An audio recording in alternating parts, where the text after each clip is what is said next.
Hello, everyone. Good morning. Or, I guess technically it's morning still for me. It's 11:59 a.m. Technically morning.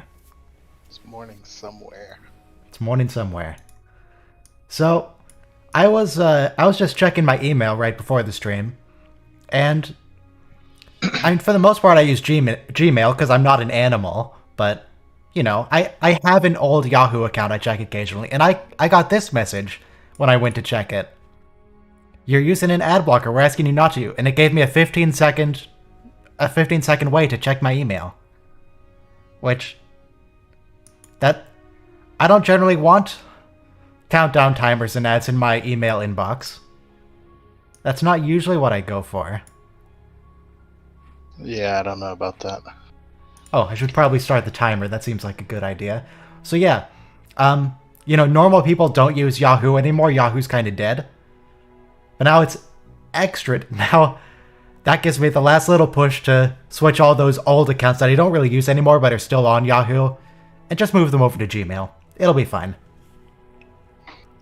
It's completely dead now. Bring back GeoCities and AIM.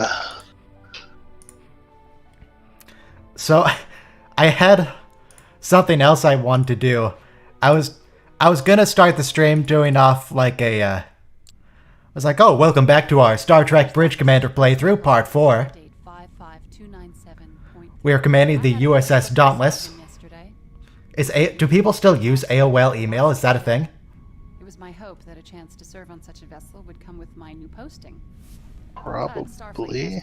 For assigning me as first officer. It doesn't look like the chat is updating on stream. Captain Wright's experience and knowledge, I could have learned a great deal. Let me go and Starfleet will surely feel the loss of such a capable officer. let me go see if I can New fix captain that. is just that. Pop out chat, copy the We'll probably be URL. learning some lessons together. The captain spent a lot of time as a first officer. But has only Interesting. been on the Dauntless for the last 4 months. From what I've read in the service records, I'm sure the captain will be a fine example for me. The bridge feels a little more social than I'm used Just listen to Seska while I try to fix the chat. It's that the crew should feel comfortable with their former first officer in command. But respect and discipline should always be maintained on the bridge of a starship, and I intend to make sure they are. Let's see, it's 400 by 1080. This chat window's supposed to be. I'm just opening up an entirely new one. Dropping out of warp, sir. So, this isn't going exactly according to plan. Get that up there. Okay, now why does it look like that? Why doesn't it... Oh yes, custom CSS. Copy the custom CSS. Okay. Almost done. We're almost getting into the actual stream. That was planned. I just have to fix things. Okay. Okay. Unfortunately, I don't really have time to do anything anymore on this because I had to fix some stuff. But, this is Star Trek Bridge Commander. I haven't really done any playing of it. I played like the first mission just to see what it was about. Maybe I'll continue. It's a good game. I like it. You're on the bridge of a starship. You have people, you put power to weapons, put power to shields. I don't need those right now. Your orders, sir. Don't tell your helmsman we need to get to the Geki colony in the Vesuvi system. Aye, aye. Head on over there. Head on over to Geki.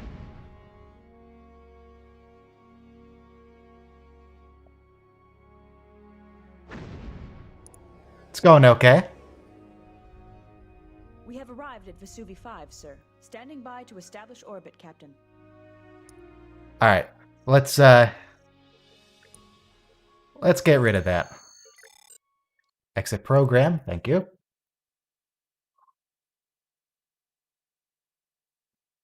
So that stream start didn't go entirely according to plan.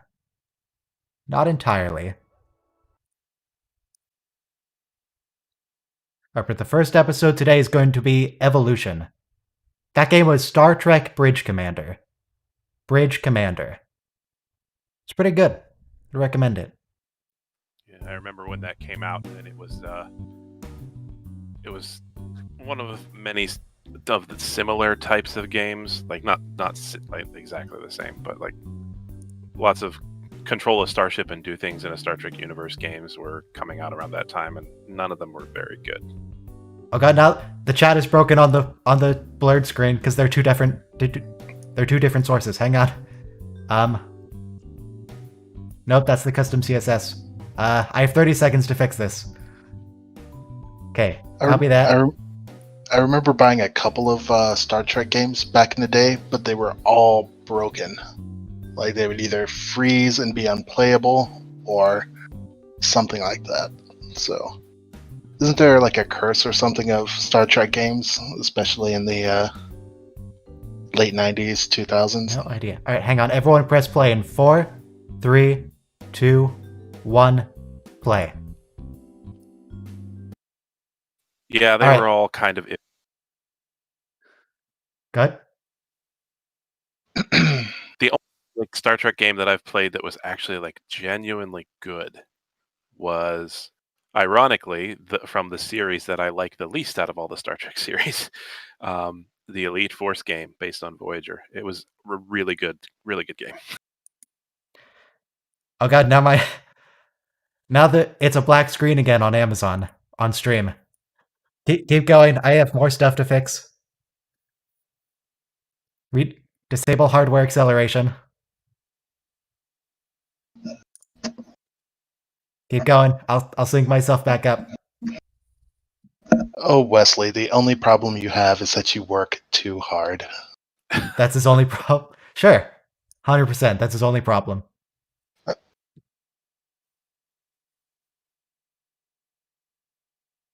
So this guest star.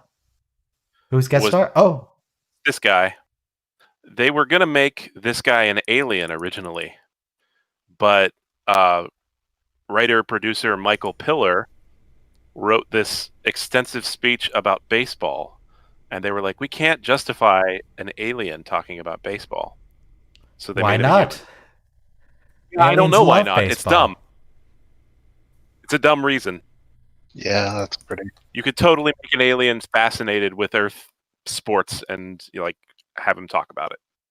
There's no reason.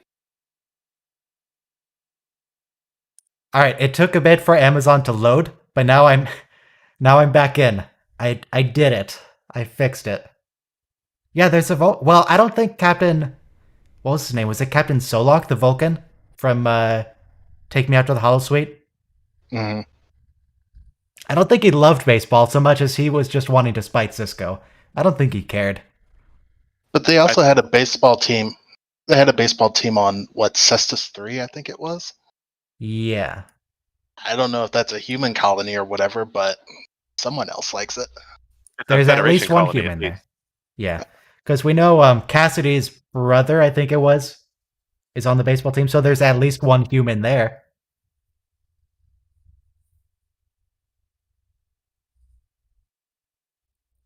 Oh yeah, in the Star Trek universe, baseball did die a long time ago. And I can't blame them. The egg? Is that what we're calling it? The egg. The egg. Oh wait, I had another thing I had planned that I didn't. It doesn't matter. It doesn't matter. It looks like a big ol' exocomp.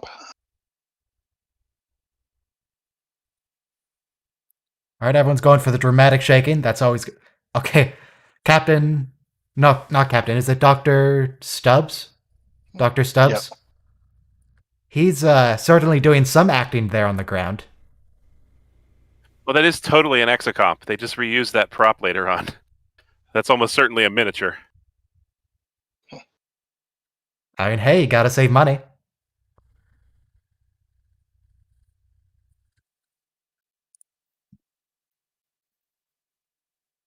All right, this title sequence gives me some time to do what I had planned at the start again. Man, this is just a cacophony of technical failures, but we're gonna get through it.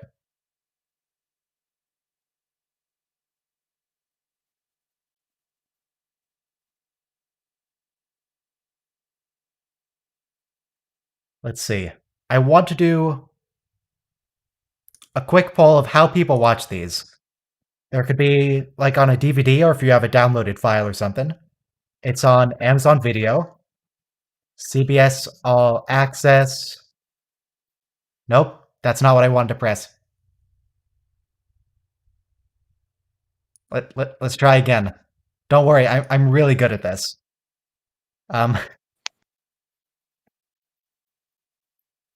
Don't press enter. Enter is a bad key.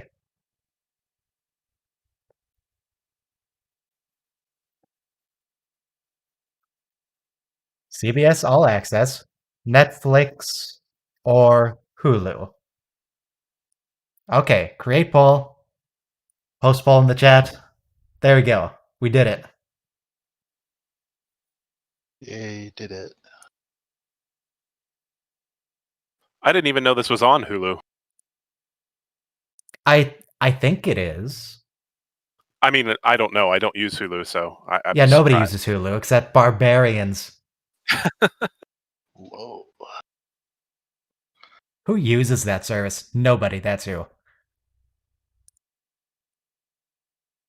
I just don't use it because they delete things after like 2 weeks if you don't watch it.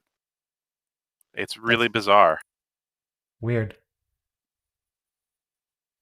By the way, people in the YouTube chat, how is my voice volume compared to everyone else's voice volume? How's that? Should be okay.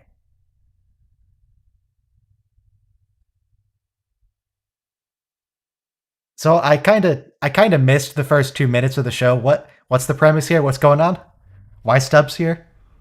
So he's here because this star is collecting matter from another star, and eventually it'll collect enough that it explodes. And they're sending out the quote-unquote egg to observe this explosion. Okay. Yeah, what? Oh, is that a Type 2 supernova? Or is it Type 3? What type of supernova is that? Those are definitely a thing.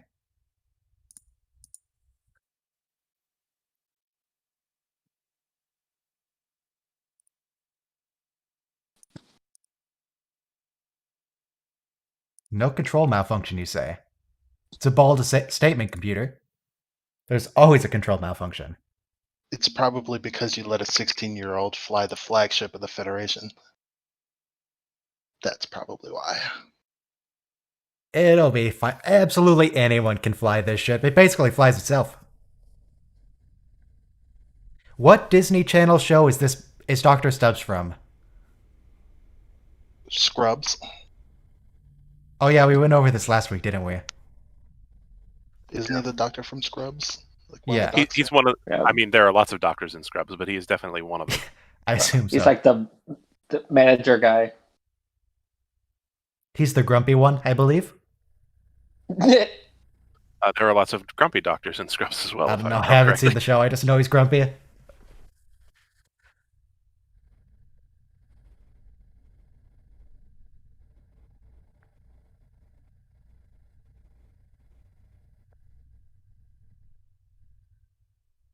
Sure, Wesley has fun all the time. Like that time he made a device to mimic Captain Picard's voice and took over the ship. That was fun. He has a great time. I don't think they addressed Pulaski going away. She's just kind of not here anymore. Don't worry about it.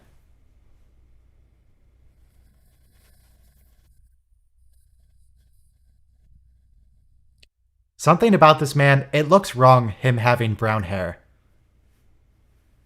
Why does that look wrong? Does he have gray or white hair in Scrubs?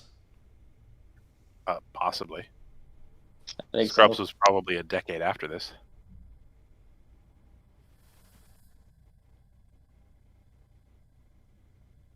Yeah, once again, the computer's just lying. It's like those episodes where something is very clearly wrong with Data, like he's possessed by someone or there's some like positronic overload or whatever. It's like, Data, run a self-diagnostic. It's like, I'm working fine. No, you're not, Data. We can tell. Every diagnostic comes up negative every time. Yeah, what's the point? Entertaining. You need a separate device to run a diagnostic on the thing you're diagnosing. Because apparently diagnostics never work for the thing you're diagnosing. This is also the only time they ever call a replicator a food slot. Weird.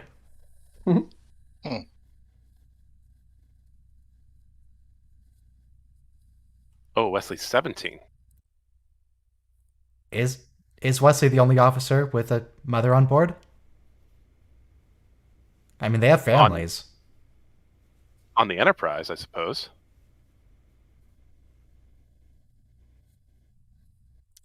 Well, Wesley didn't have that, might happen on that other issue ships. last year, Doctor. Maybe he should have stayed at Starfleet Medical.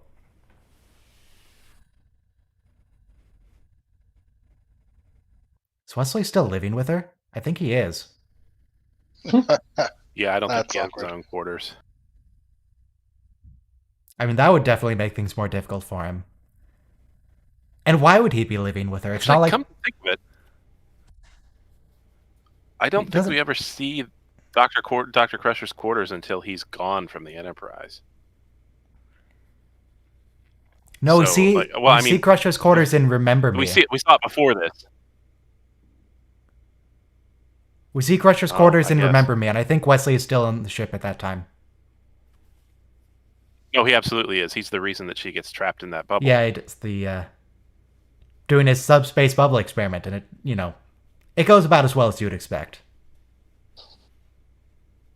But yeah, why is he living with Dr. Crusher at this point? I mean, he's an adult, and it's not like she needs to take care of him. They're in space. They have replicators. Right, and literally, how big is the Enterprise? Is it like a kilometer? The furthest he can get Bloody away from her is a massive. kilometer. If they were at opposite ends of the ship, so like he could totally get his own quarters. Like the Enterprise is absolutely massive. Yeah, maybe he would be bunking up with people The- like on lower decks, but I mean, that one is also a much smaller ship and much less luxurious. This is the Space Marriott. Tons of space. Yeah, no, I don't think junior officers are bunking up on the Enterprise D. I think they all get their own quarters. Because, like, you could fit the entirety of the crew of the Enterprise D inside the area of the main shuttle bay. All 1,000 people would just fit inside the main shuttle bay. Yeah, So, like, the ship is absolutely cavernous, and there's tons of space. And And the unless they're in, like, episode Lower Decks, they mentioned that junior officers have bunkmates? Okay. Oh, that's true. That's weird. The Vulcan and the one human ensign in the cast of that episode are roommates. Weird. Also, if you could not refer to Wesley Crusher as Wunderkind, that would be great, Mr. Stubbs. I don't think we need to add that into the list. I like Or how maybe they have I a need to start saying Wunderkind for him. variable gravity area warning.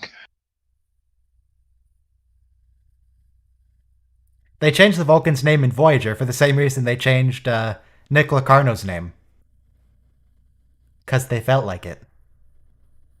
So the guy that plays the Vulcan is Jerry Taylor. I don't know if you know who Jerry Taylor is, but she's one of the producers on the show. Yeah. That's her nephew.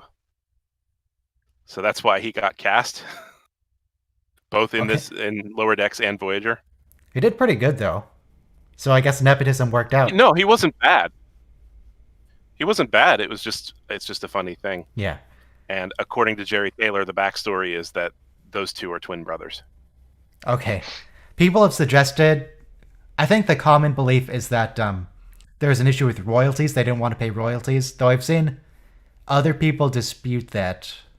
I don't know what the real reason is. That's like the common speculation, but I think the official line from writers and producers is that they were afraid that Nick Locarno was irredeemable. Like the audience would not accept him. Yeah. Like after he basically tried to cover up the death of a cadet because of his own screw up, people wouldn't accept him as a character. So that's why they didn't want to bring him back. But they accepted Ro Laren. Wasn't she responsible for some people's deaths? Yeah, like 4 or 5? A whole away team. The thing is, we never saw Ro Laren's thing on screen. We totally saw Nick Locarno pressure Wesley into covering something up. He was pretty scummy in that episode. I don't think he would have been irredeemable. I think that's a failure of imagination on the part of the writers. They could have done it. I think they totally could have reused Nick Locarno, and I think it would have been better if they had, but they just didn't. We also have Garrick, who was, just evil. Just straight up. I mean, if we're talking about characters that have done things that are incredibly questionable, look at Cisco. Also Cisco, yeah.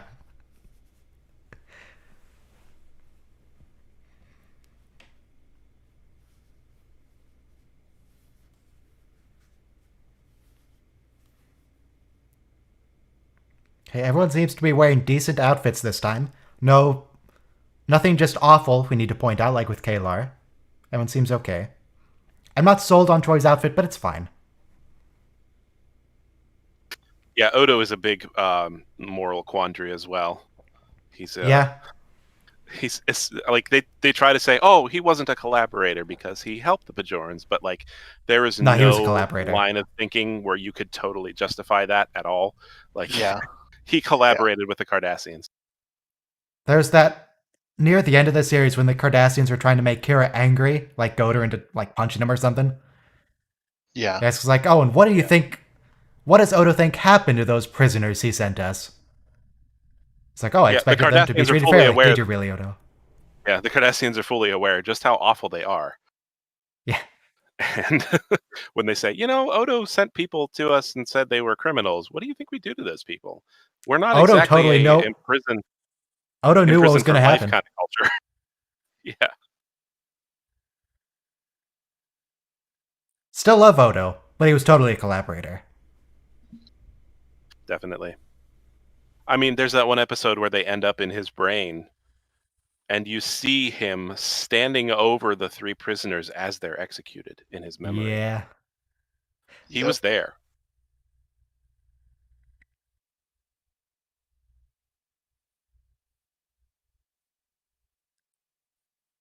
Okay, now Captain Picard is just saying that Troy is useless. Even I picked it up, Troy. Right, yeah.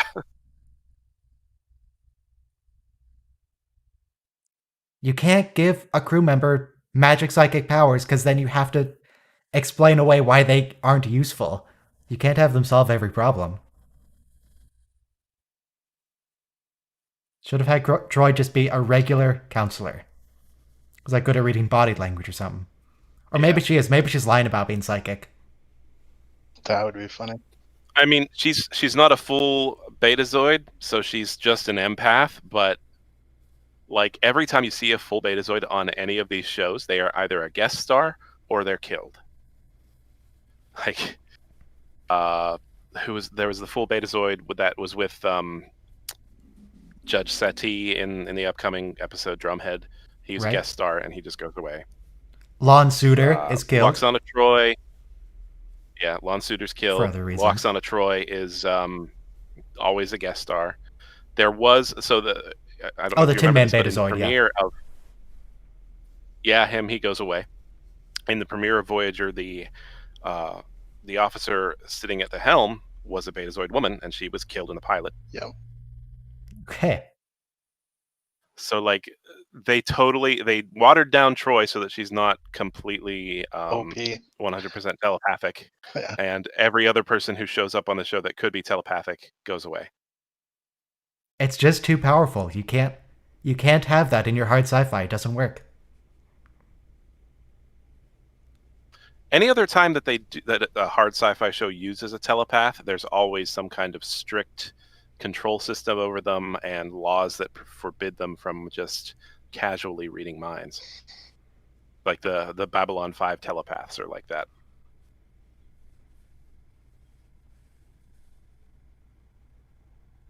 It is your fault, Wesley, yes. Glad you picked up on it. The entire universe revolves around you, Wesley. You're absolutely right.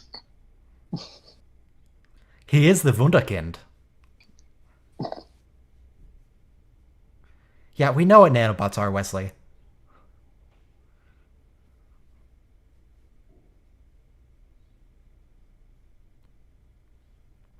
We don't need your 90s era exposition. We know what nanites are. Come on. Yeah, Wesley, you don't need to be terrorizing Guinan. How old is Guinan? She's like 800 or something at this point. Oh yeah, it's some ridiculous number. She probably knows what nanites are.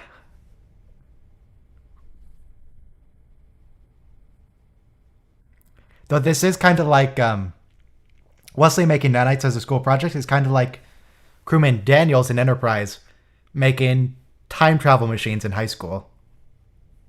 Right? Or time travel communicators or something like that.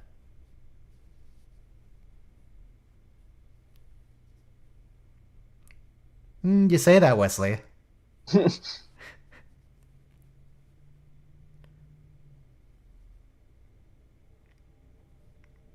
Oh, your quarters. Ah, he Okay, does see- have his own quarters. Dr. Crusher, this is why he feels suffocated by you. Leave him alone.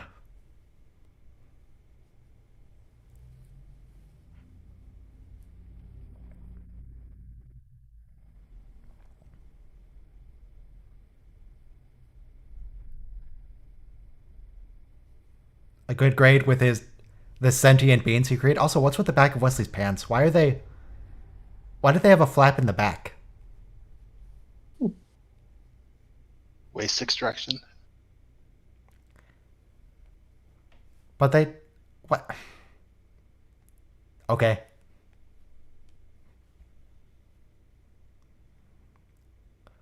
What are you doing, Dr. Stubbs? Nobody has their hands in their pockets in the future. People don't even have pockets. That's true. Why does Dr. Stubbs get them?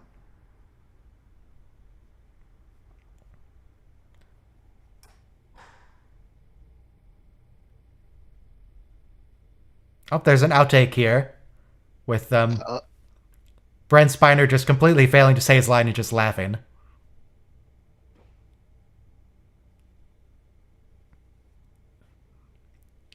And of course, because they didn't actually play the music on set, it's just kind of Brent Spiner yelling to an empty room.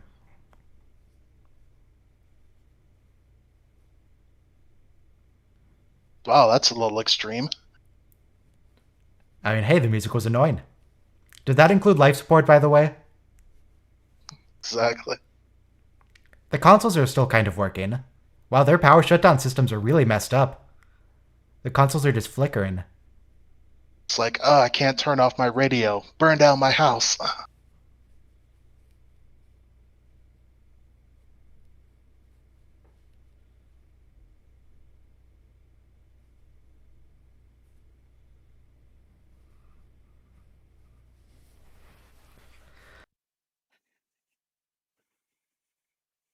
No, Stubbs, don't say it like that. Just...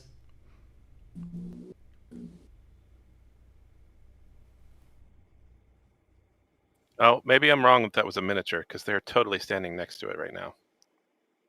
Or maybe it's just really close to the camera. No, they get really close to it in this scene. I forgot. Oh, about yeah, that. I see the reflections on it of them. So yeah, that can't be the exocomp. They might use a miniature for the scene at the end of the episode where it takes off and flies out of the shuttle bay. So maybe there is a big one and a miniature. It really looks exactly like the exocomp. Need to get another wide shot of it. It's the virus containment thing from the child? We haven't gone to the... I mean, Oh, no, we have. they could have reused that, yeah. Honestly, I've already blocked that episode out of my memory again. I don't remember any of the props in it. I just remember the main story beats.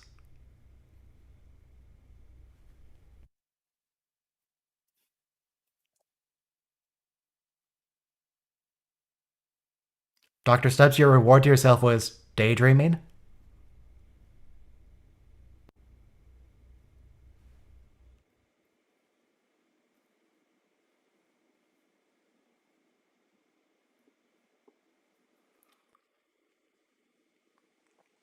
Is he okay? What is he talking about?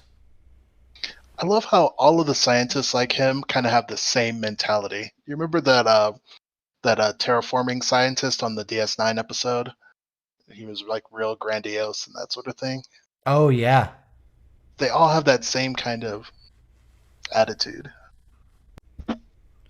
I think they actually try and explain that in that episode where they're like, every terraformer is exactly the same because you have to have that kind of personality where you think so highly of yourself you think you can mold an entire planet to your will. Yeah. What's funny is that they do actually follow through on that, because the next time we see a terraformer on Star Trek, it is that Sayatech guy in Deep Space Nine, and he's a complete egomaniac. Yeah, that's what I was talking about. Oh, I thought you were referring to the TNG episode where they visit terraformers. I wasn't paying attention. Oh no, I was saying DS9. I don't remember the TNG one. That It's was in the the one first season. where It's called they're Home like, Soil. they were like crystal light life forms. They were Yep. little LEDs. And the terraformer was killing them and trying to like cover it up so he could keep terraforming.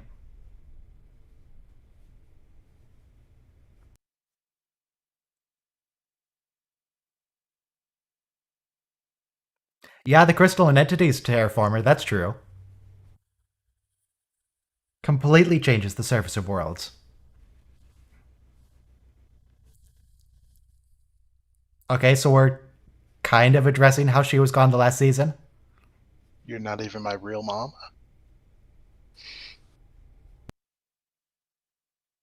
She wasn't even gone that long, dude. I mean, you're an adult. You can handle a year without your mother. I remember a YouTube poop where maybe it was, I can't remember what scene it was, but Crusher ends up like slapping Wesley like 5 times.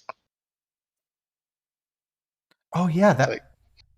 It's like she slaps him and then like he goes to leave and then it cuts to like earlier in the scene. It's like, where do you think you're going? Away from you. Slap. What episode is that? She like gets possessed, or the entire ship gets possessed. Yeah. I remember the scene, but I don't remember what episode it's from.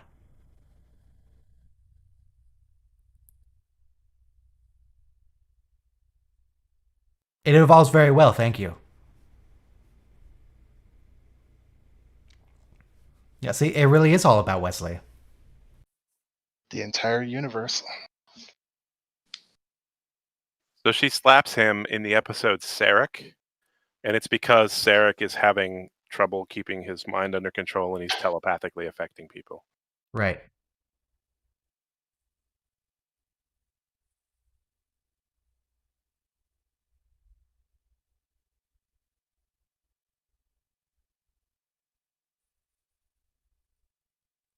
Are they playing Splatoon? What's going on? Mhm. Or was that food? Were they eating there? Also, very convenient that they cut away for the replication. Then just cut back and there's more of them.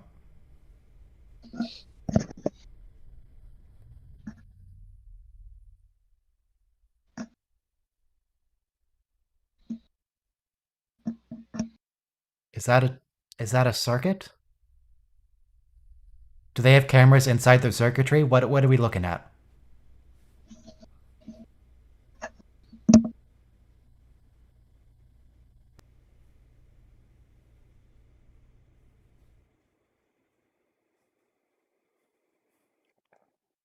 Don't look at data when you say that. It's kind of a leap to say these things are intelligent, Doctor. I mean, because this is Star Trek, they're going to end up being sentient, but I don't see why we would assume that. We have neural machine learning stuff. We don't assume that's sentient. It can learn, it can adapt, and just you don't feel bad about killing it.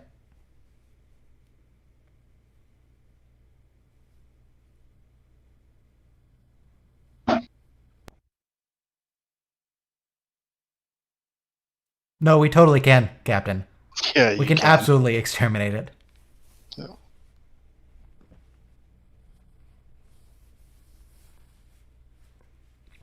Could you beam them out? Well, no, you can't beam them out. Actually, you could. I was gonna say you can't because the ship's all messed up, but you have shuttles. The shuttles are fine. Can you beam them out with the shuttle transporters?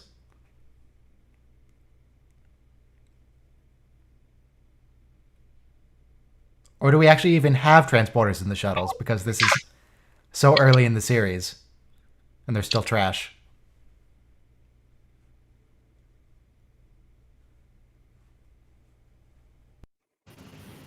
So, is this what the computer core looks like? Apparently. Very shiny. Not as much RGB as you might expect from a computer core, though. Also, who gave him a gun? Why does he have that? Really hard to find. I would hope so. I would hope guns are hard to find on the ship.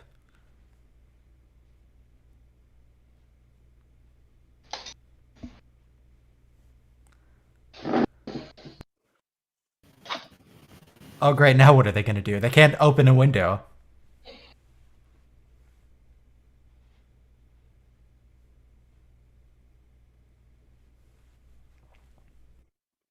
Why are you just staying there? There's 3 turbo lifts. Go. It's his bridge. He's not leaving it.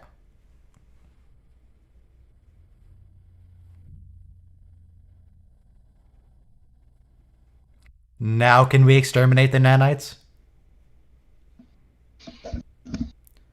What's he doing looking pleased with himself? He's getting people killed right now. He's high off the nitrous oxide.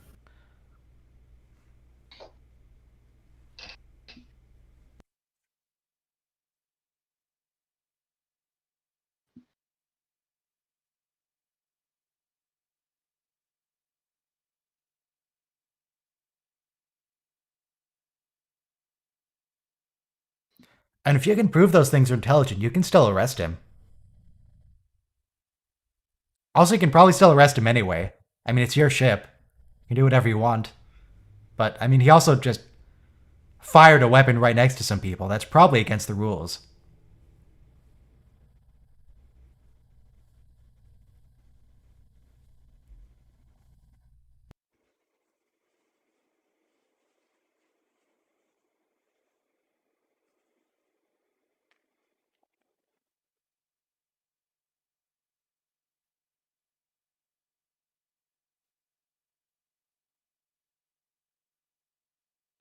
It doesn't have to be random actions, course- but it doesn't mean they're sentient. Yeah, of course it could. They've been like randomly affecting all of the ship systems. Maybe they just randomly started affecting the environmental system at that point. Yeah, everything's broken.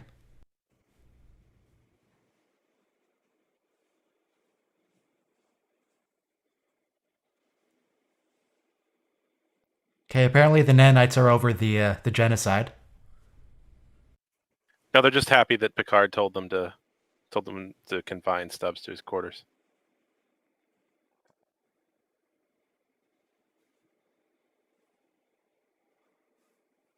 I like how they also went straight from they could be intelligent to yeah, they're intelligent and they want revenge, so they want to kill you. Like not even animals in real life do that. If you kill one deer, like they don't swarm you out of revenge. But we do. Well, we do, but And we just assume they're on human level intelligence. Or greater, because they're machines. yeah.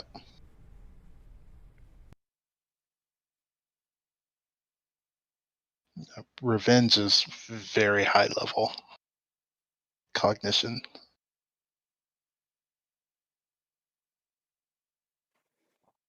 Oh, Dr. Stubbs has some fish too. Are those standard issue fish or are those his fish? I assume they're standard issue. They just come with the quarters. Yeah, they could be more like bees. Like, you went and messed with the hive, or hornets, messed with the hive, and now they're all really angry and just trying to murder you.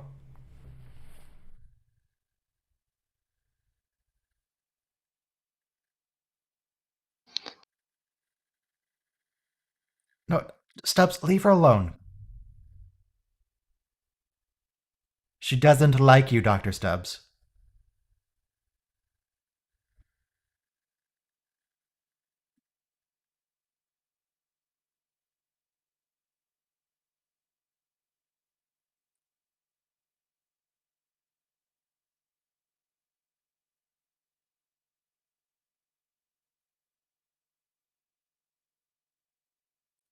What is Counselor Troy hoping to get out of him at this point? She's just poking him. She just It's doesn't not like him very much. Yeah, so they she's don't need to picking at interrogate his him for brain. information. There's nothing he can really do to help them. So he just wants to mess with him? I mean, that's all I can figure.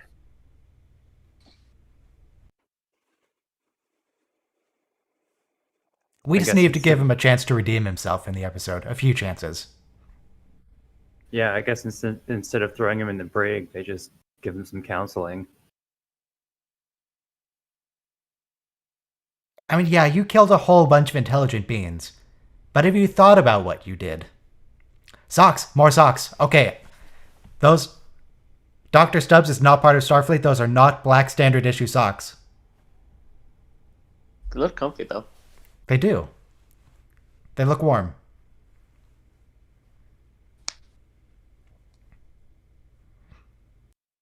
Why doesn't he just YouTube some videos? Well, you see, they got rid of TV in the late 21st century. And after that point, everyone just kind of sits in chairs and falls asleep. They just use dreams as TV. Yeah, but they can't get rid of TV, but then all have monitors. They're watching something.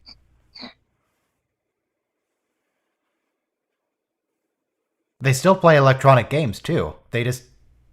not our kind. And their electronic games are worse. Yeah.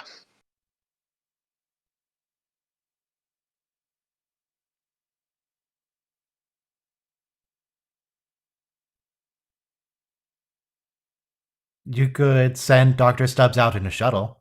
That'd protect him. Unless the ship decided to just shoot him with the phasers.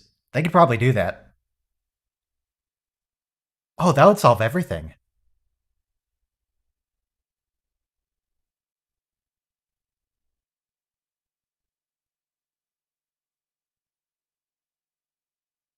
Captain, they can hear you. Hmm. Do you want to, write it down and hand it to Riker? Data looks worried. As he should be. Captain Picard just told them their whole plan.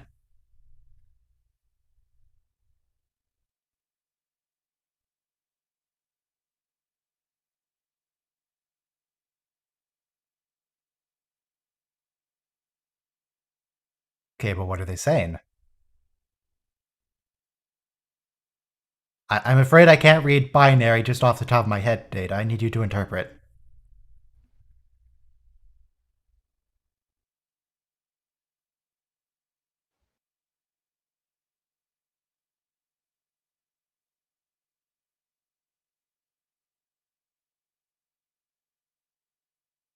Yeah, why can't they just... They're writing to the computer. Why can't they write in English if they understand it? They have access to all the letters. They have access to the library systems. They know what it is.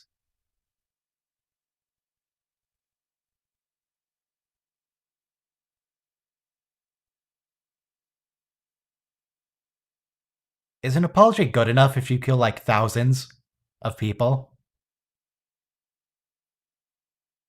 Does that work? As a con... Oh no.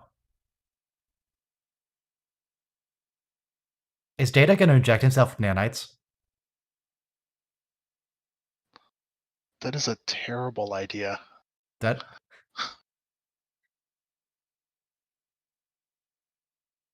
Yeah, no, Data, don't do that. Absolutely do not do that under any circumstances. We've seen what Data can do when he tries to get control of the Enterprise. Yeah, no kidding.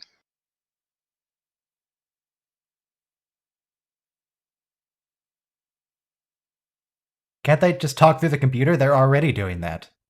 Or the holodeck. Give them Or the holodeck schematics.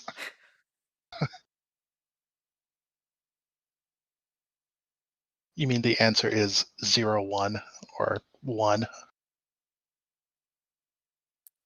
Why does nobody ever listen to Worf? He's always right. Oh no. He's doing it. I think they sort of see Data as like a paternal figure. The nanites. God, you know how hard it's going to be to get all the nanites out of Data's system? It's going to take forever. Gonna have to irradiate him and kill the ones that are inside him.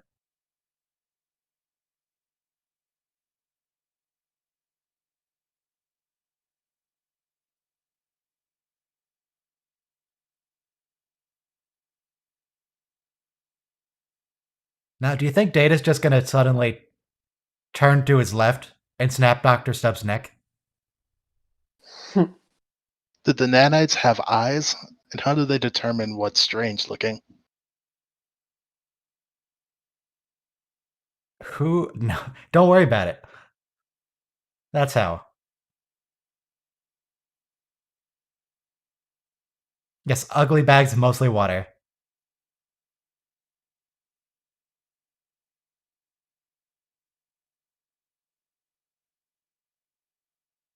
And these things evolved real fast.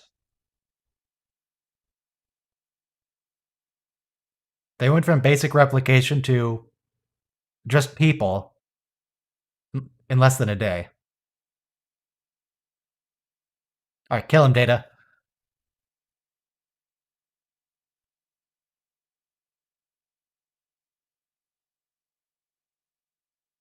Data, you have the strength of 1,000 men. Just kill him.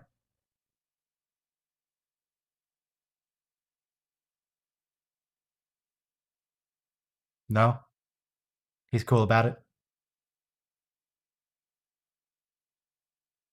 Oh, they don't know about murder yet.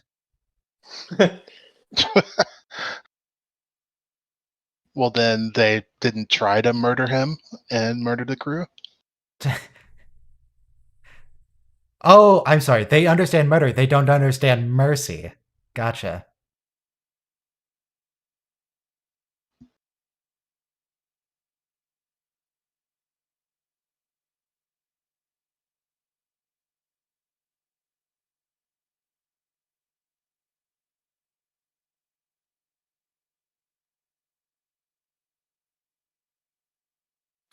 I think that's hilarious that they think the ship is too confining. It has to be absolutely cavernous to them because of how tiny they are. But they don't have the... Actually, you know, if they just kill everyone on the ship, then they can go wherever they want. They can just have a free ship.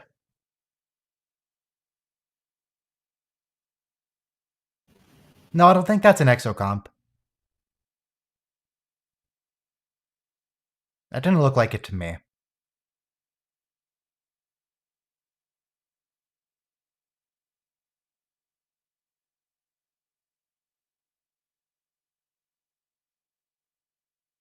What was that? Was that a supernova effect? Because that's not what supernovas look like. Yeah. That looked cheap. I was just about to say, like, yeah, this supernova is something that absolutely happens in real life. Two stars are orbiting each other. The more massive one is drawing gases off. When it draws off enough, it can't. The gravity can't withstand the pressure, and it collapses and explodes in a supernova. And then they played that effect.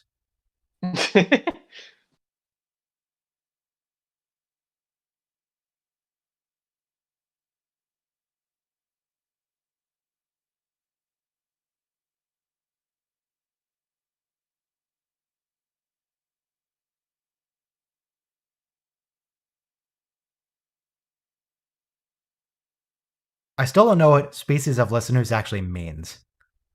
Does it mean anything? Or is it just something they kind of say to make her sound mysterious?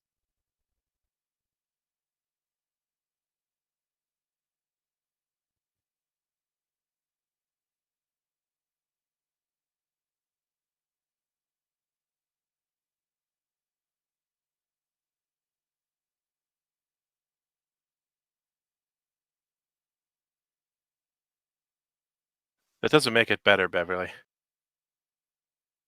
What are they wearing over there? What's that chick on the left wearing? Is she wearing suspenders? Nobody wears suspenders. What are you doing? All those children were in terrible outfits. What do you want, man? It was the 80s. All those bright colors were the thing then. So that episode was certainly... it was okay. Yeah, was it's a fine. very underwhelming episode. The next two episodes are very good. The next two are great. In particular, the very next one, Ensigns of Command. That was something I've actually been just wanting to watch. Like, I've been thinking about it. I was like, that's a really good episode. I want to see it again. But I couldn't watch it yet because I had to wait for the stream because it was coming up.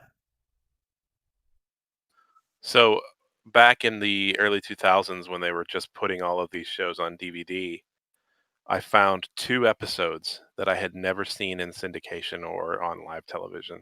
Oh. The first one was Shades of Grey. I had never seen that in syndication. Lucky you. Uh-huh. I don't think they ever showed it in syndication because it was so terrible. And the second one is Ensigns of Command. I never saw this episode until I got the DVDs, and it was like, it's so strange to find a new episode of Star Trek so long after the show ended, and this episode is both really good, and because of that, it's... All right, hang on. Press play in 3, 2, 1, play. Okay. Yeah, that's all I had to say. Okay. Just checking in on the straw poll after... It looks like most people watch on Netflix. I don't know why the votes kind of reset themselves, but it was like 6 Netflix. Oh, there we go. It fixed itself. 6 Netflix, 2 on DVD or files, 1 on Amazon Video. Okay. Oh, is this our first concert? Is this the very first concert? Yep, and look who's on cello. Is it Lieutenant Jake? No. It is Chief O'Brien. Chief O'Brien on the cello? Yep. I'm surprised they didn't put him on bagpipes. The 90s. He makes a reference in Deep Space Nine in one episode about his dad wanting him to be a musician, and that is the only time whenever they ever refer to O'Brien's musical ability ever again. Oh no, don't worry. It doesn't matter that the bagpipes aren't an Irish instrument. It's the 90s. Ireland and Scotland are the same country, right? Totally exactly the same. Give them bagpipes. You're making a joke, but there is an Irish version of bagpipes. They're smaller. Oh, the cello's not Irish. Okay. That's true. They shouldn't have given him a cello. Oh yeah, those are little electronic games on the tables that are... Aren't they awful? I know those little electronic games they have are a real thing that you could buy. I don't remember how they play, though. Very basic.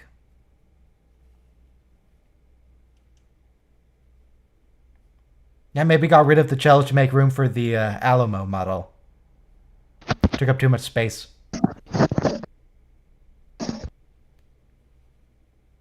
Oh, the Alamo.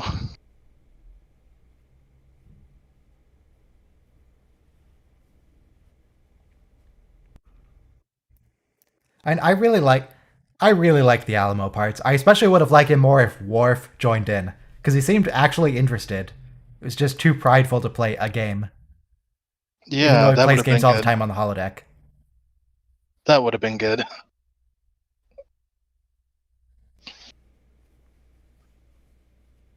And of course, everyone loves the Shellyak. So, Rooster, there probably is a concert hall on the Enterprise D, but they couldn't build the sets.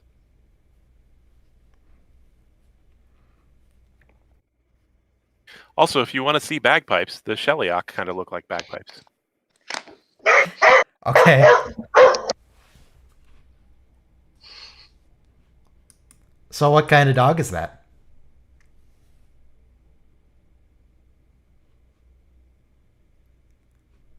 I know you're here. I demand answers to know what kind of dog that is.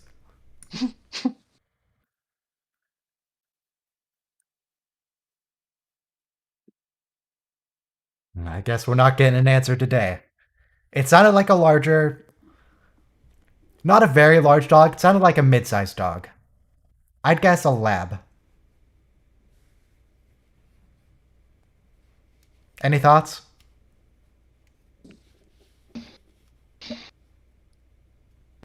Sorry if you heard that. Someone is at the door and the dog. But what kind of dog is it? The cutest dog ever. It's a dachshund mix. A dachshund? That was a deep-voiced dachshund. Yeah. He likes humans a lot more than other dogs. Okay. So, I mean, not that he hates dogs, he just would rather be in someone's lap than running around with other dogs.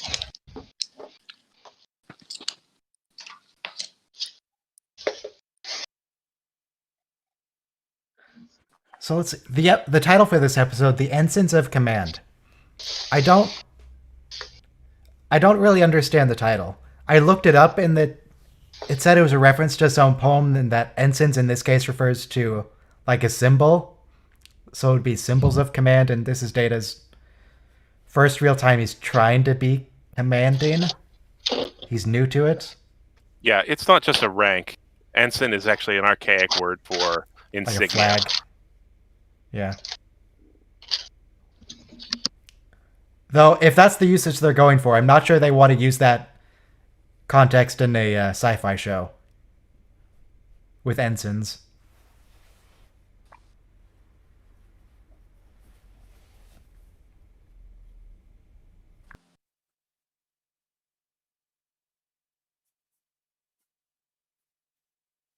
It's probably just a few people. I wouldn't worry about it.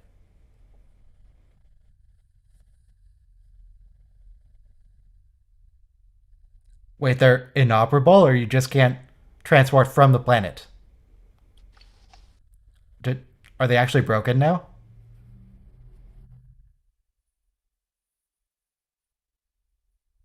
Ah, yes, the follow-up episode, The Lieutenants of Command. That's probably a good one. I'd watch that.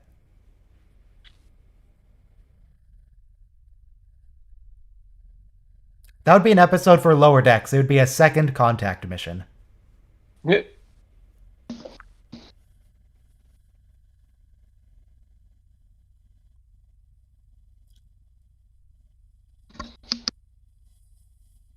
Very convenient that Captain Picard knows that already, just offhand.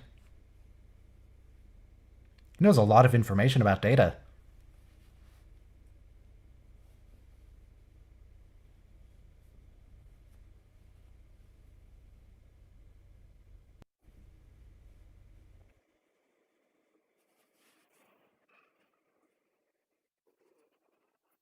This is kind of a weird looking planet. Is this just the same planet that we've seen a bunch of times?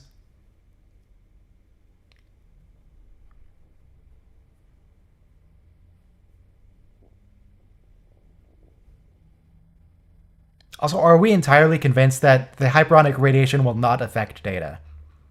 Because it affected the transporter, it affected the phasers, somehow.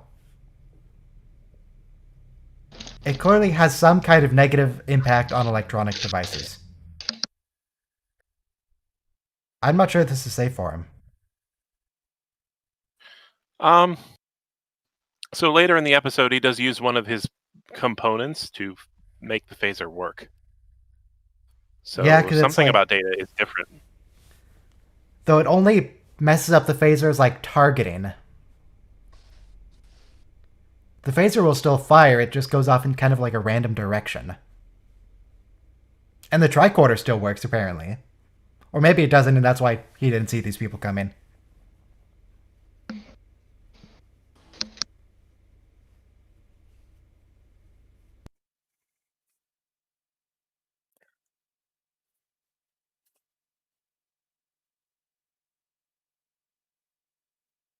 Well, that's very inconsiderate of them. 15th. How long have they been here? A long time, apparently. That guy's grandfather is buried on the hill, I think he says. Yep.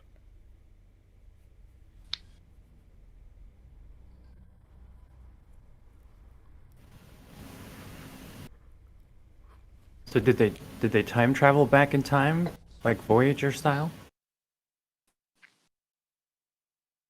Nah, they just crashed a long time ago. Oh, this is a reused set. Or rather, it will be reused for the Maquis, I believe. Isn't that the Native American village? Probably also that too. That's what it looks like to me.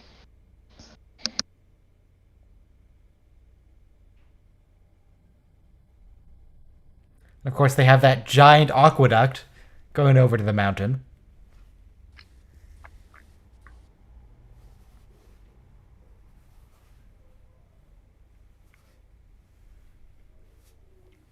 So here's an odd fact about this episode. Goshevin has no sense of personal space. Well, there's that, but the guy who plays Goshevin, when they finished filming the episode, a producer saw it and didn't like the sound of the actor's voice. Oh yeah. They thought he had a John Wayne kind of sound to the way he spoke.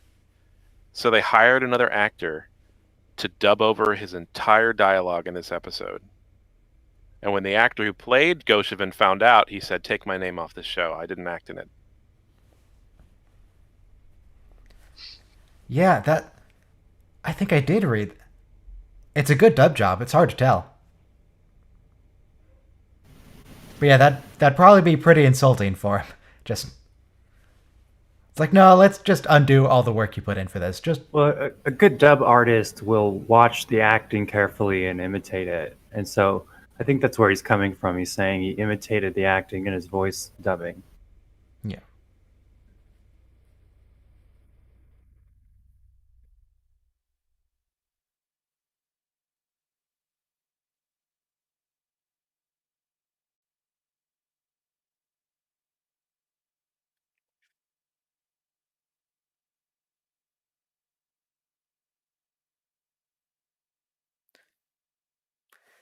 Yeah, these people have a very inflated sense of their chances here. They don't have any phasers because they don't work on this planet apparently. They might have like projectile weapons at most. But look at that waterfall, though. Oh Look yeah, at that aqueduct. the aqueduct. This is like the ancient Romans thinking they have a chance against the Shellyak. It's like, what are you gonna do against a spaceship?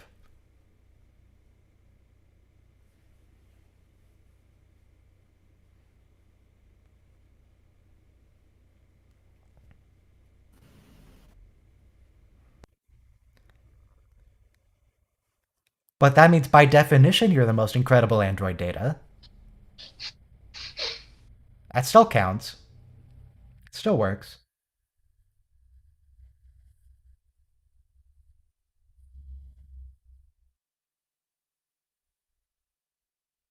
Also, she would have been born here, wouldn't she? Yeah. How does she know anything about androids? The ship crashed a long time ago. They didn't have androids at the time. Well, they did. I was gonna say maybe she ran into what was it, Mott or someone else. Well, Mott is a barber. Harry Mudd? Mudd, thank you. Yeah, sorry. He had androids. Yeah.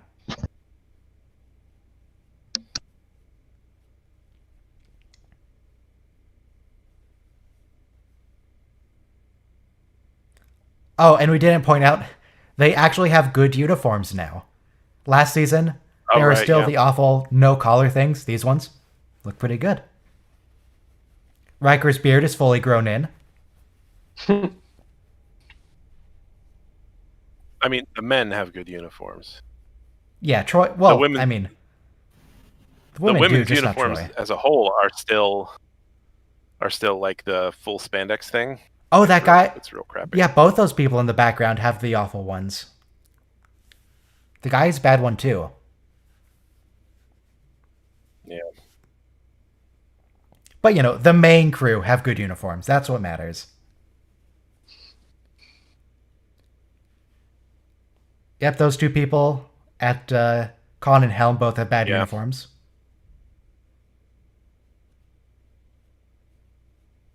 Now, what does a Shellyak look like in full light? Do they just... I wonder if there's a picture of that. Because they made a costume, apparently.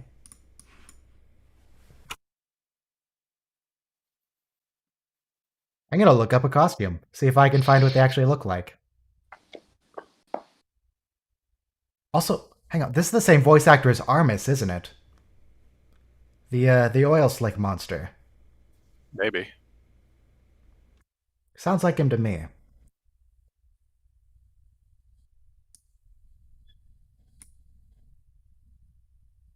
Took me a long time to figure out what they meant by "we carry the membership."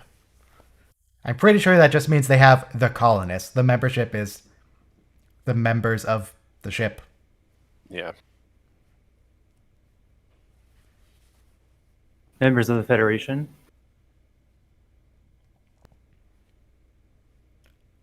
What is that? What is that? Is that a gas can bird model? It's one of those droids from Phantom Menace. Yeah, I was thinking it looks like a B2 Yeah, that's battle what I was droid. thinking. Why does she have B2 battle droids? The ultimate Star Wars Star Trek crossover is hinted at here in this episode.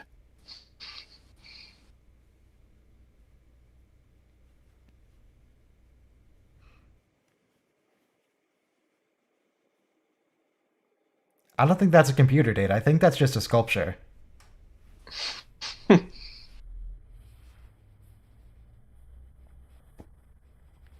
That's a computer. Actually, it looks more like a... looks like a server.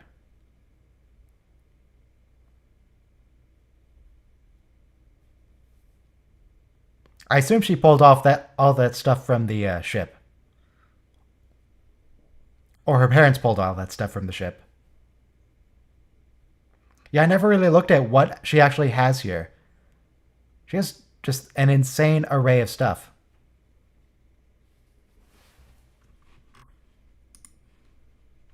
Oh, I love these two guys. They're so funny. How are things progressing, Mr. LaForge? Cannot wait for that line. So here's Really one of one those I like things is in the conference HD room. transfer that never really showed up in the actual show. You could not see in SD the seams on the uniform shirts or the zippers or anything. I didn't notice that until I saw the HD versions.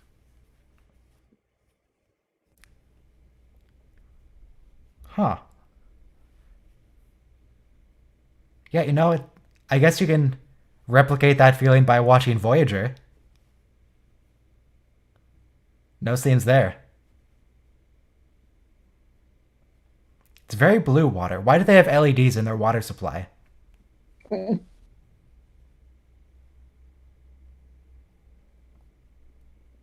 90 years, that's how long they've been here. Okay. So yeah, they would have left around the same time as Mudd's androids. Ish.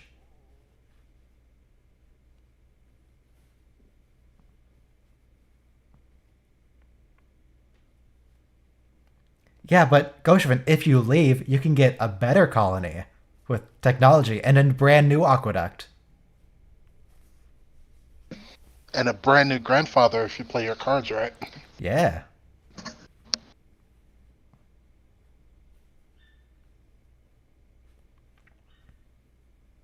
Maybe. Okay, this isn't set reuse. This isn't lazy set reuse. This set is only reused later on, because when these colonists leave, they just build their colony again, and it gets used. They take on the roles of architects. So it's just a modular thing. Exactly. Right. They go and build a village for some Native Americans, and they go and build a village for the Maquis. They don't discriminate.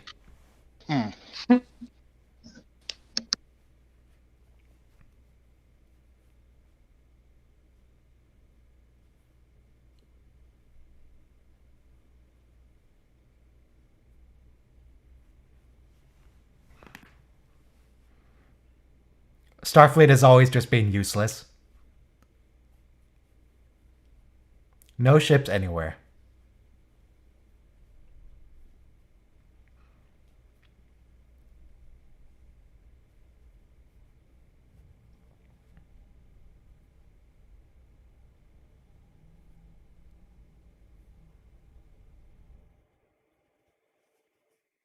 Data doesn't know how she feels about him yet.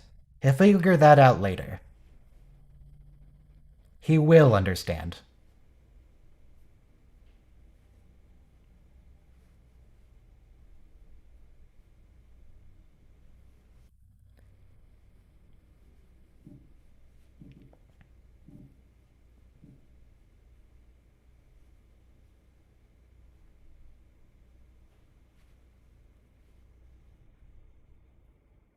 You need an emotion to appeal, Data. Clearly logic ain't working for him.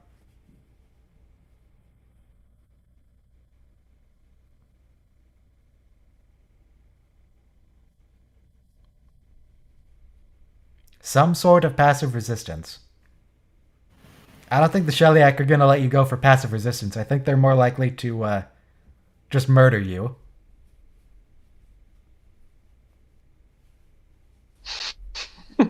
I wish they included scenes of him talking to the other colonists with a survey. And just looking more and more frustrated. And annoyed with these people. Giving them a blank look. This is totally unrealistic, though. Nobody would ever believe a threat doesn't exist even when you can prove it. Yeah. Completely Certainly unrealistic. Certainly not what? Yeah, certainly not Just realistic. certainly I'm agreeing.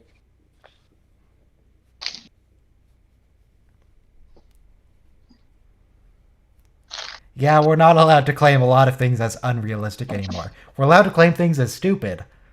But we can't say unrealistic.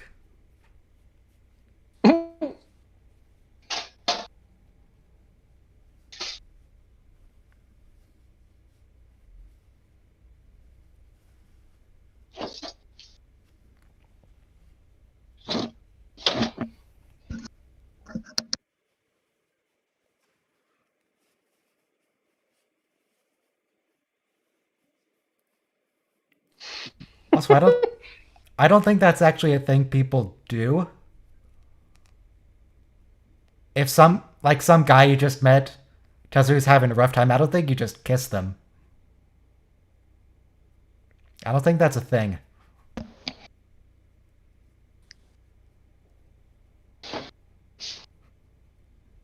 Reverse.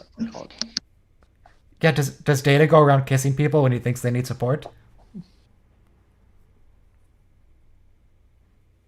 Can you imagine Data kissing Worf when he was that cultural ambassador? In that one episode.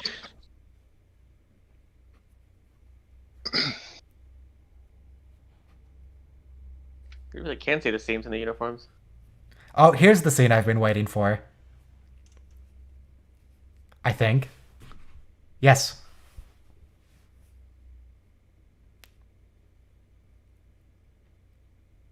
Thank you, Captain. Very helpful. I think that might be my favorite scene in all of Star Trek. That's amazing. I've never seen that before. So Carry I was on. doing some calculations out of curiosity.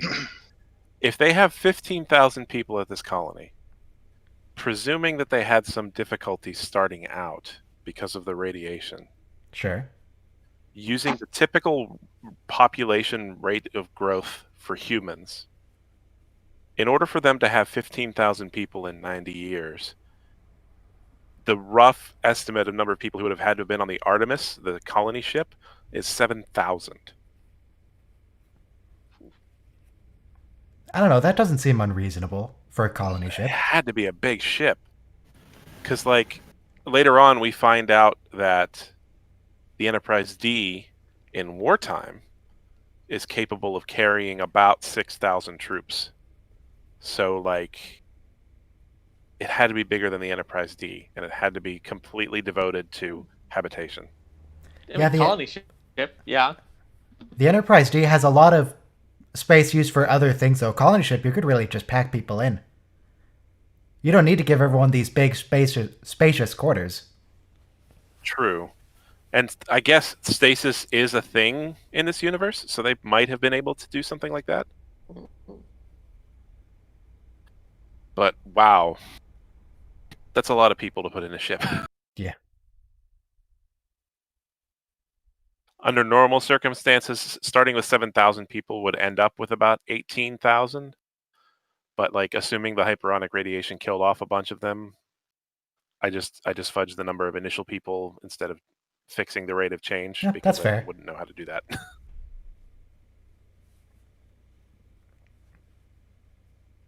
Yeah, well, people need a lot of space, for work and everything. And I mean, definitely they could probably cram all these people on the ship, but they probably won't be comfortable. They'll have plenty of space when they land. It's fine.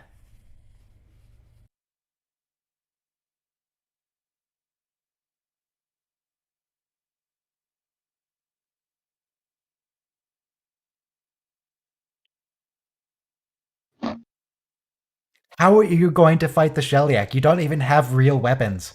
They have spaceships. They don't even have to shoot you. They can, tractor an asteroid and just hit the planet with it. It reminds me of whenever I play Age of Empires. I suck at that game. I'm terrible. It's like I just get out of the Stone Age, and then the other team nukes me from orbit. I never have a chance. It's exactly what would happen.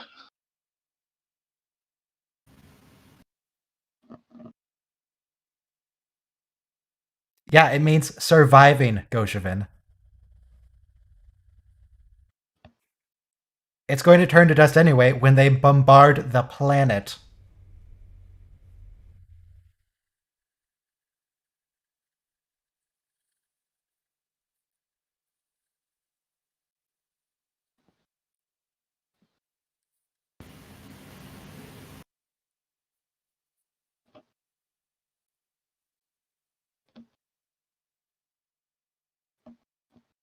Do they even have any kind of weapons, actually?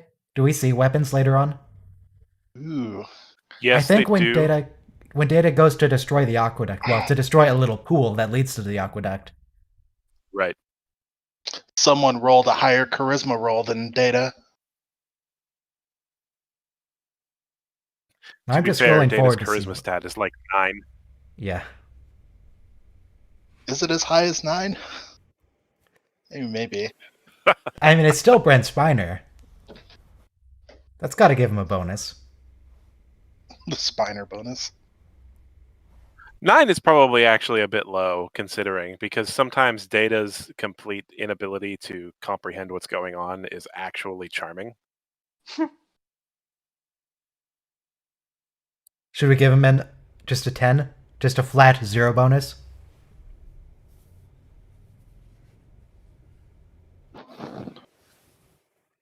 Maybe we could give Data proficiency in persuasion, but not in deception. It's not really persuasive here.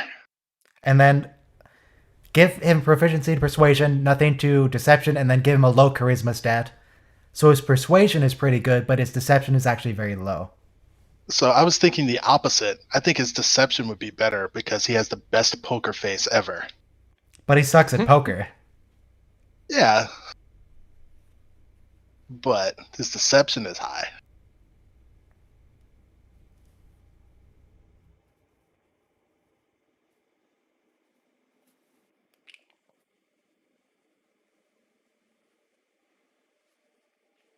If Data played D&D, what version would he play? I think he would be a Pathfinder guy. Just the more complicated, the better for him.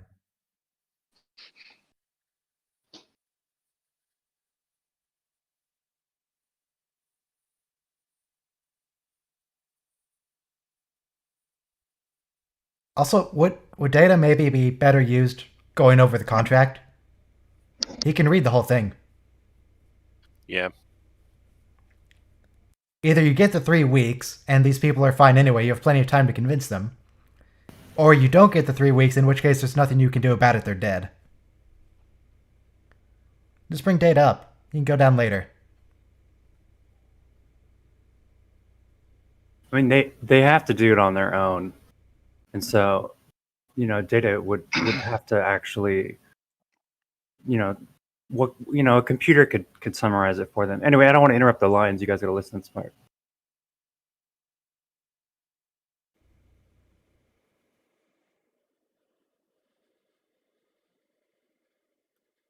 The Shellyak is reused from the freighter in Star Trek 3. Honestly, I've seen Star Trek 3 like once, and it was a long time ago. I won't be able to tell any reuse from there, but I can look up the ship. Shellyak ship. Google Images. It is the same ship. I can tell you that for sure. Okay. What is I've the seen Star Trek freighter 3 a used number for? of Whose times. freighter is it? So there is a ship. There is a thing in Star Trek 3 where a Klingon woman sends the Klingon ship in Star Trek 3 information about the Genesis torpedo. And the people who are gathering the information are on that freighter. Okay. When they meet the bird of prey. Okay. Oh yeah, Devil's Due is also a great contract-focused episode. That's one of my favorites for sure. Is anyone else, not on Discord, but the people in the show, is anyone else concerned about the B2 battle droid in the background? Or do they just accept this is the kind of person she is? Also, Yeah, she has a little robot dog on her table. I think they know who she is and realize that she's just weird.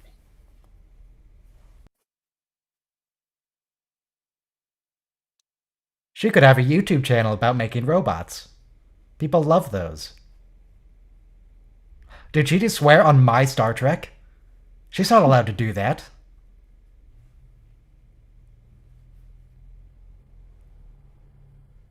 When the leader of your country literally murders someone that's trying to save you, that should be convincing. Like, She's got a really nice house for a colony that is supposed to be living in hard times, essentially. And there's 15,000 people. You would think that there would be, I don't know, that there would be less of a spacious living area for her. Yeah. More huts than mansions.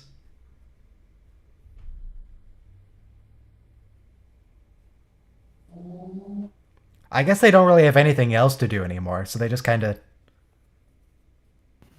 build up their own homes. They've got food and water sorted. There's nothing really to do. You can't build electronics, really.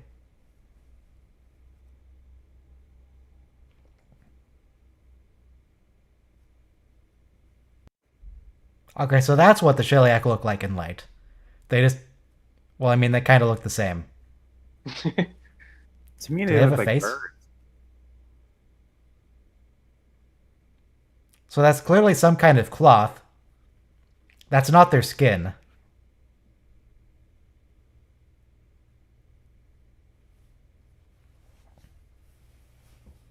Now I want to see what Shellyak look like underneath their outfits.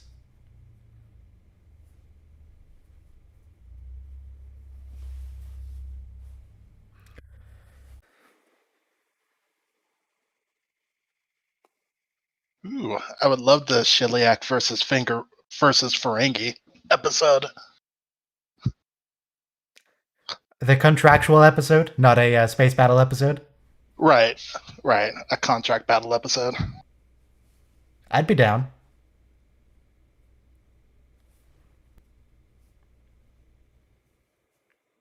Yeah, quit your gibbering, Picard. This conversation sounds like internet comments going back and forth. Oh, so this guy, the Shellyak voice actor, is not Armus from Skin of Evil, but he is the MacLeod captain. He keeps showing up. What? Yeah. Nice. But he sounds exactly like Armus. He even has the same intonation. How is that not Armus? Sounds like him. Yeah, whenever people leave stupid comments on my videos, I should start saying, "Conversation is impossible. You do not discuss, you gibber." I just need to accuse people of gibbering. Yeah, I only respond in Star Trek lines.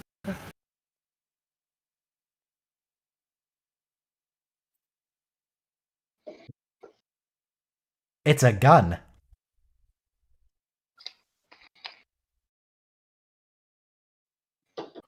Yeah, so the guy who did Armis's voice is named Ron Gans. The MacLeod captain is Christopher Collins. So they are two different people. All right. Luckily, the truth doesn't matter, so I'm just going to go ahead and say they're the same character anyway. Same actor.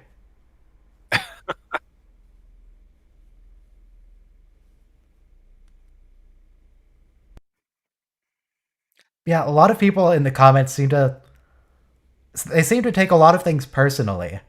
It's like, oh, why did you make this choice in a video? I don't like it that way. Why didn't you do this other way that I like? It's like, well, I gotta pick some way to do it. It's like, what do you want from me? I can't consult 16,000 people.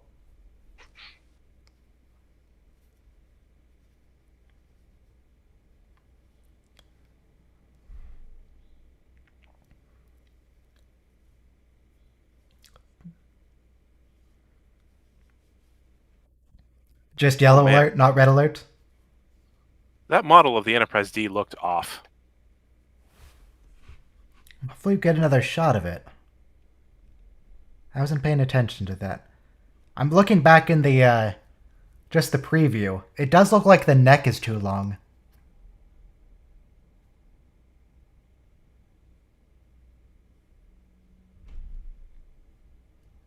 I think maybe it's just the lighting, but like I went back and looked at it and paused. It looks like a less detailed model. Maybe they're using a smaller model to give more distance between the Sheliak ship and the Enterprise D and the shot they're using. So here they are with their weapons. I don't think those are guns. I think those are just tasers. And I don't know how they plan to fight the Sheliak with some tasers. Data's gone crazy.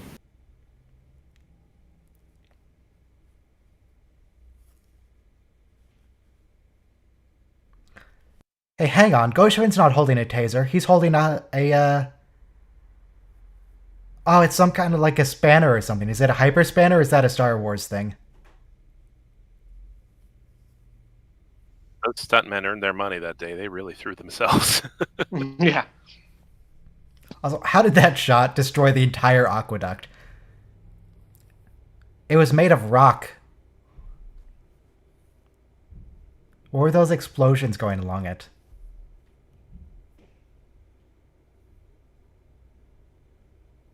Only hundreds of Sheliak? But if it's a colony ship, surely they should have like 6,000 or 7,000.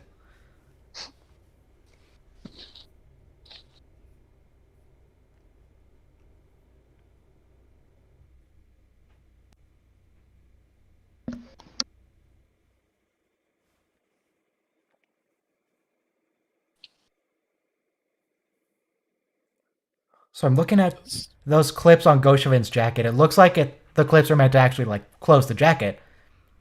But there's only one thing on the other side where it can clip on. Well, there's one at the top and one on the bottom. I don't understand his jacket. How's it supposed to work? You can only clip it at the very top and the very bottom. Maybe it's more like a cape.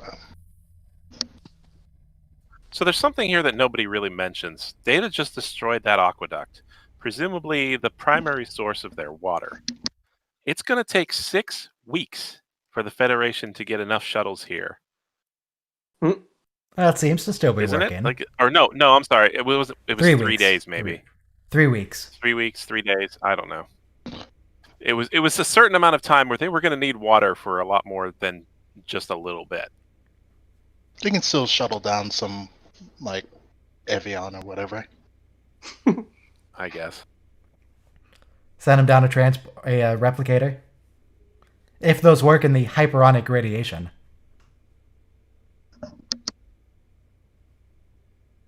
Replicators probably wouldn't because they're similar to transporter technology. Oh, Worf's Legal doing all context the analysis. lawyer reading now? Another thing you wouldn't be able to see in the standard definition, that is clearly not a contract. That's just nonsense words. I didn't have time to read the whole thing, but like the paragraph they highlighted started with, "You can do a search and replace on this, whatever."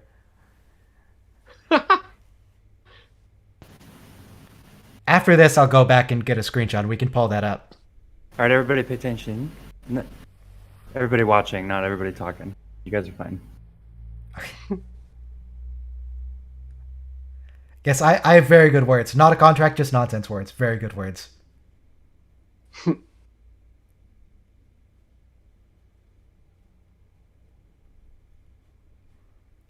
What, the entire species hibernates? How's that supposed to work?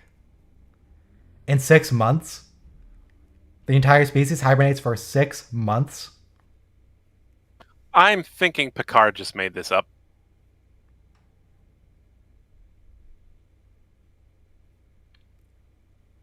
I mean, maybe.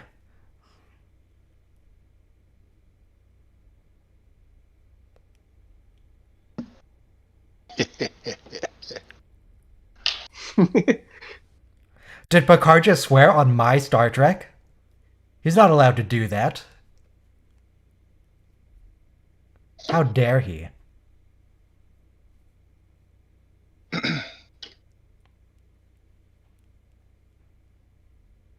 How's that plaque looking, Picard? People keep it clean? Not as clean as you would like? Makes me wonder how much dust is there on the Enterprise D. Like, you would think they would have pretty good filters and stuff. Worf sheds a lot. Oh.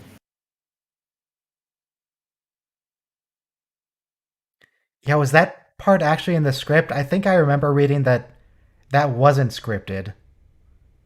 But I could totally be wrong on that. That is a factoid I do not know. They have, they don't have Roombas. They have those little like hover bots that go and clean up the ship. Assuming they have the same ones as Discovery. I don't know why they would downgrade. Yeah, but you see someone vacuuming in, was it Star Trek 5? I'm happy to retcon that. Yeah. Just pretend that didn't happen. Don't worry about it. Yeah, the scene right after the Kobayashi Maru, I think it's Kirk and Spock walking down the hallway. You see people vacuuming or mopping or something like that. I would be surprised if they didn't have something that's similar to like all the medical instruments where there's just some, green ray of light that passes over everything and all the dirt comes off. Riker does also say in the Space Irish episode, the ship will clean itself. There's some kind of automatic cleaning.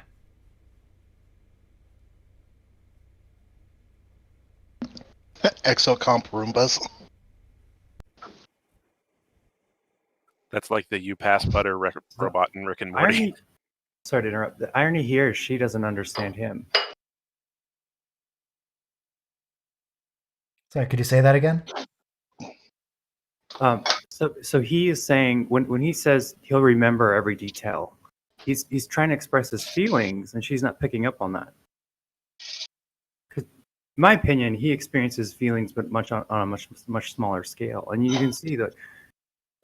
Even though his actions are sort of logical, I think he is driven by a little bit of emotion, and you can see it in his face. Yeah, I could agree with that. I agree with you. I think that a lot of Data's "I have no emotion" stuff is not that he doesn't have emotion. It's just that he doesn't comprehend that his programming is advanced enough that he actually does have some kind of emotions. He just doesn't recognize them. Because like there's a certain point where the amount of information he has to be taking in causes reactions that are, if not subconscious, then at the very least calculated enough that you wouldn't be able to tell the difference. It's like a Turing test of emotion. He tries to kind of explain away the emotions he has. He says, what's the line? I just saw his sad face. He says, like, my neural pathways have become accustomed to your sensory input patterns, I believe is the line. Just trying to find some way to explain away the emotions that he feels, however limited they are. Yeah. And you can hear it in his tone as well. Trying to understand himself. I'd like to add one more thing. Is like I've noticed that these episodes, even though they kind of sort of restart from episode to episode, they do continue a little bit from the previous one. So as we're watching the next one, we can see if Data does have kind of these emotions from this experience in the next episode, which should be kind of like sadness or he's missing her kind of thing.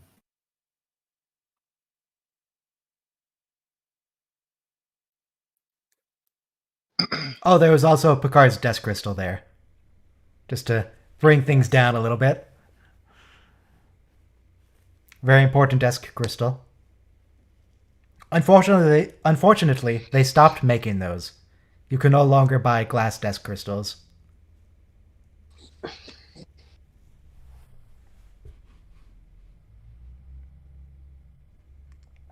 All right, let's scroll back for a minute. Oh, you can see people in the bridge dome walking around in the windows. I never noticed that. It's proper plexiglass up there.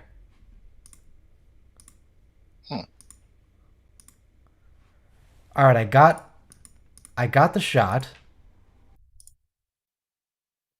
I just need to try and get a clean screenshot of it to show you guys.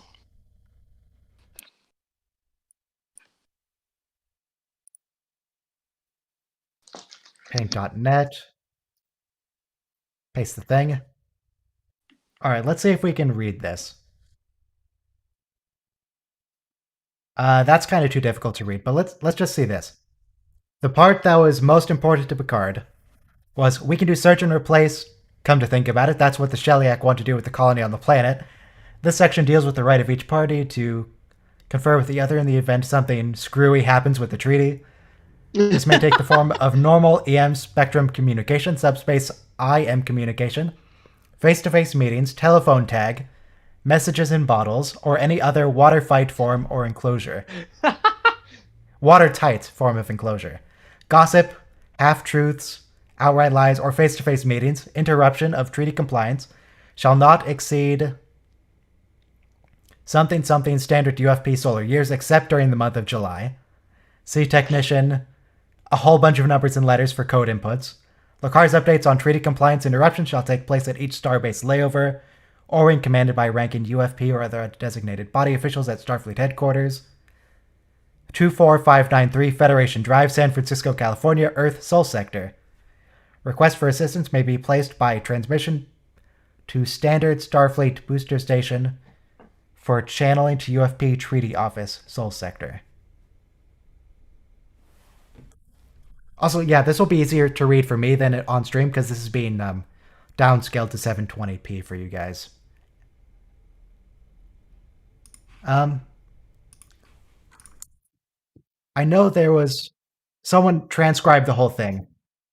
The parts that I couldn't read. Memory Alpha, Shellyak, Treaty. Could you imagine being some intern at Paramount or something? And they're like, yeah, we need a contract for L cars. Can you just whip up a contract real quick? Be kind of awesome. For some reason, they didn't transcribe the entire thing on Memory Alpha. I know there's a transcription somewhere. I've seen it.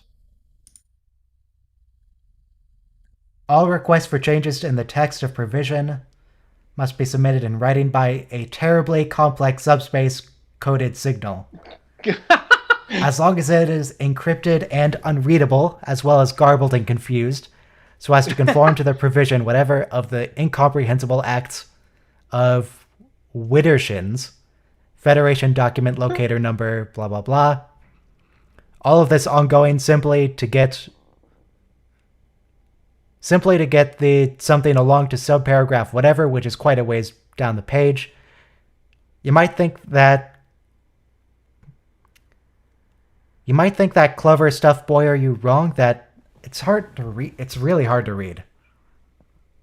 It's nonsense, basically. You guys should look it up and read it for yourselves. It's a good treaty. The Treaty of Armenz. So, I don't watch Star Trek Discovery, but I just saw a link in Memory Alpha. In the 32nd century, there's a USS Nog. Yes, there is. Ah! I mean, what's wrong with that? No. What problem you got with that, buddy? Nope. It's there because Aaron Eisenberg died recently, and it's a tribute to him. I love the idea of an Eisenberg class ship. 30 I seconds, love that everyone. idea. But he was just an officer. He was just some guy. He was the first Ferengi in Starfleet, and it's unclear what accomplishments he had because we don't see him after he's an ensign. Exactly. I would have the same problems if they had like Right, a hang USS. on, press play in 5, 4, 3, 2, 1, play. Alright, continue your ranting I vehemently disagree with. I would have the same problem if they had like a USS Wesley Crusher. Like no. I mean, there's nothing saying that Nog did not go on to have great accomplishments. He was probably pretty important to alliances between the Ferengi. I mean, let's consider where he Federation. ended up at the end of Deep Space Nine. He was a lieutenant. He didn't have a whole lot of experience yet, but he was working on it. And his father, his literal father, was the Grand Nagus.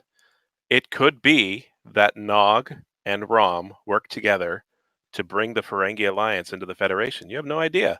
Yeah, It's zero not issue with that. something that's established, and I honestly, for the sake of a tribute to an actor who passed away, who is actually pretty beloved in the Star Trek community, I have absolutely no problem with the USS Nog. My only problem with it is that the registry number on it doesn't end with a letter, and it should, because it shouldn't just be like the 29th century when they make it.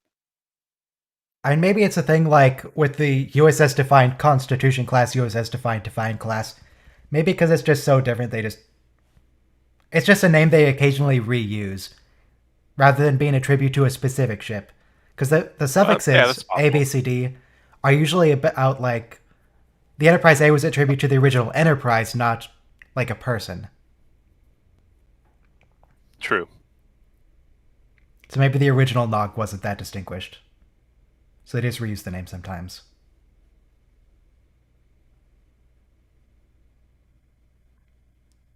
At any rate, I have absolutely no problem with the USS Nog. I think that's Yeah, I think that's good. I think I more so have a problem with the idea that everyone in Starfleet who is the main character goes on to do great things and have, be a captain and have ship names after them and all of that. I think that's the bigger problem. So I would agree with you if not for the fact that, like I said, Rom's dad is the Grand Nagus. He's the head of the Ferengi government now. So like that positions him specially in a way that some other characters are not positioned. Yeah, but that's kind of like my dad is president of the United States, therefore I get an aircraft carrier named after me.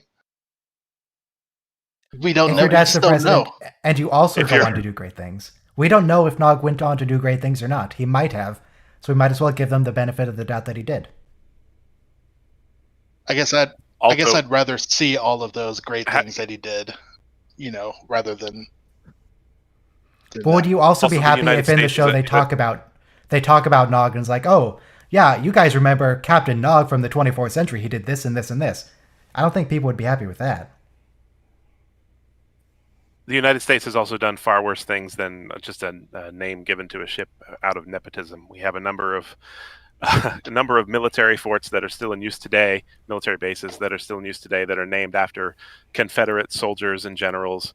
We have what's the other one? There's another one that's absolutely terrible. Andrew Jackson on the $10 bill. I mean, Andrew Jackson was a monster. Well, sure, I agree with that. But at the same time, the future of the Federation, we were supposed to be better than that. Not comparing ourselves to 200 years in our past and emulating that. But wait, I think we've sort of lost the plot a bit. I don't think they're emulating Nog. I think we're getting massively off track. I don't think it's any more complicated than that. No, I like the tribute. Don't get me wrong. I like the character. I like the actor. I don't know. I think Nog does, Rooster. I think he does appear in Star Trek Online, but I don't play that game, so I can't verify what he does there. Star Trek but he Online. Does show up. Yeah, he is actually in the in the initial tutorial mission now. I got like a month free or something from Humble Bundle somewhere to play it, and it's still not a good game, but he is in the tutorial mission in Star Trek Online now. The thing is, Star Trek Online is the exact example of what I'm sorry, I don't know your name. Smith, Deeblo Smith, what he was talking about. Star Trek Online is one of the worst offenders of that, where every single character ends up in some important position doing something important just because they existed on the TV shows. That's sort of the Yeah. problem I have with the Star Trek books, but I don't think the shows are guilty of that. They do that kind of thing occasionally, but I don't feel like it's that much, that often.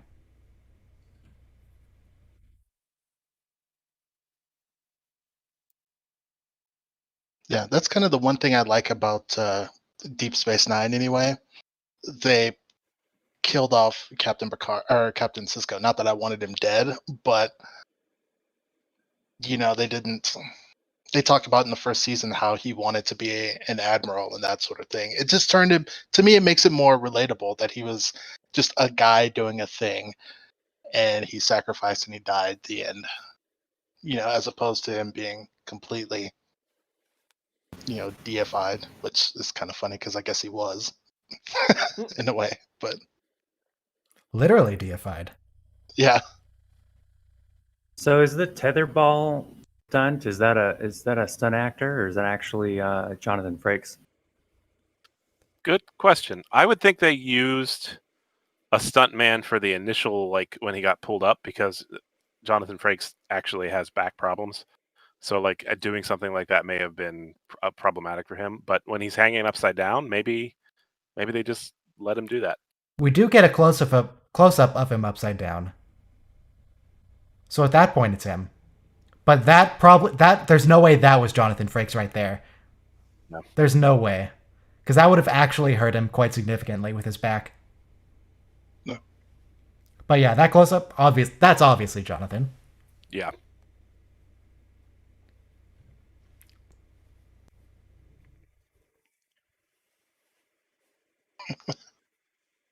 Oh, Worf. Don't worry, Worf, you wouldn't have been able to incapacitate him, because it turns out he's a god.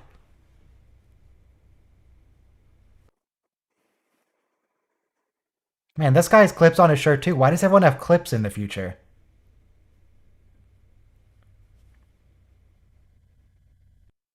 Buttons down the middle is so 21st century. I guess I'm letting my primitive thinking show.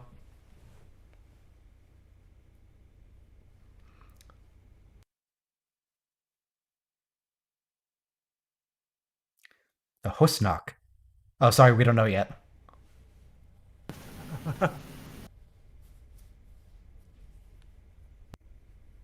Well, he's not lying. So that's good.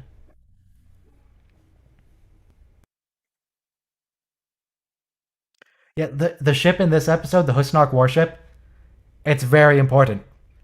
I'm going to need everyone to get very excited when it shows up on screen because of, something about its general shape. Something about the model. It's a pretty good ship.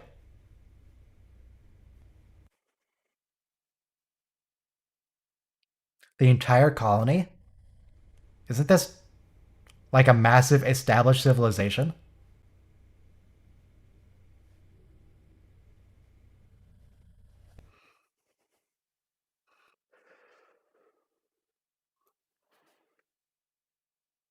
So I'm just gonna spoil the end of the episode here.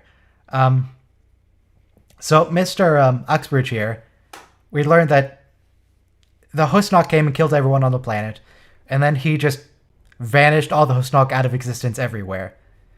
Honestly, that's probably a good thing for the Federation. If they were attacking a Federation colony with that massive warship that just completely destroyed a planet, they might have actually been gearing up for a proper attack on the Federation. The Federation wouldn't have been able to win. Mm-hmm. Probably for the best, for humans at least, that he did that.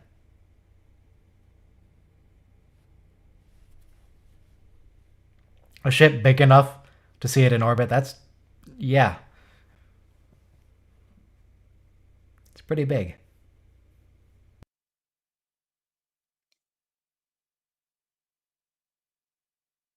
Did we just see this room on Deep Space Nine?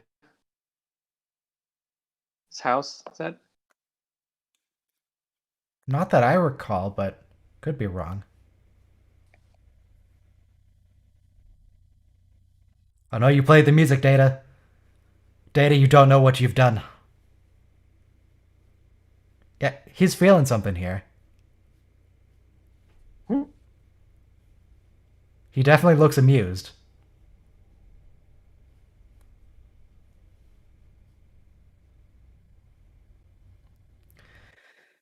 Good job, Data.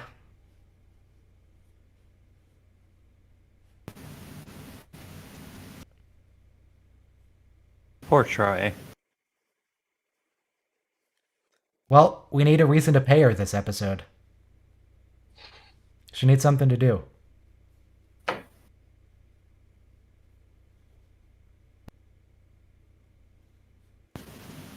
Why is Data so fascinated with that?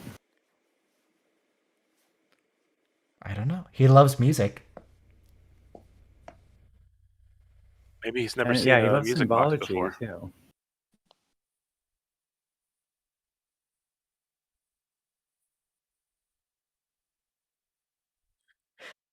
Yeah, they can't make you leave. That'd be pretty difficult for him.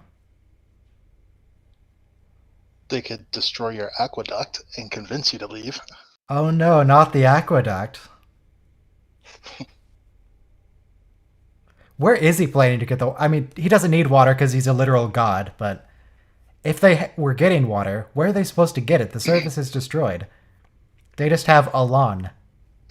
Yeah, in the context of the last episode, it makes sense how Data's acting.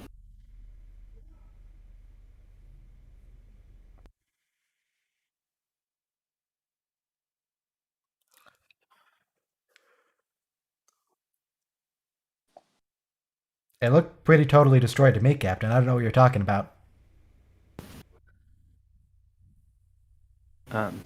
Well, Data had that hologram of Yar and he loved her. I guess that was his first girlfriend on the show, and so if you consider the last chick from the last episode as his second girlfriend, then that dancing thing maybe reminded him of her. Maybe I could be wrong, but maybe I kind of see it in his face when I look at it. Okay.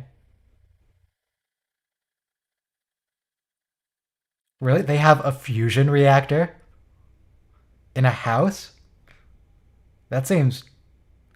I mean, not dangerous, but like a completely excessive amount of technology to have in a house. Who just has a fusion reactor? I know in Deep Space Nine they have like microfusion stuff. So maybe it's just a mini fusion. You know, what do they even use it for? Because they don't have a replicator.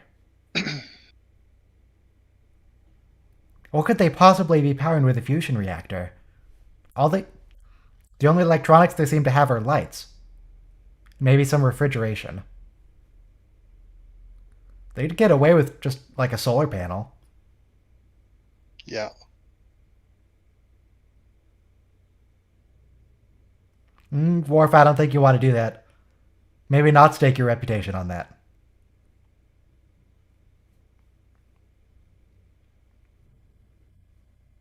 Oh, Troy. What are you doing? She's getting her payment this week.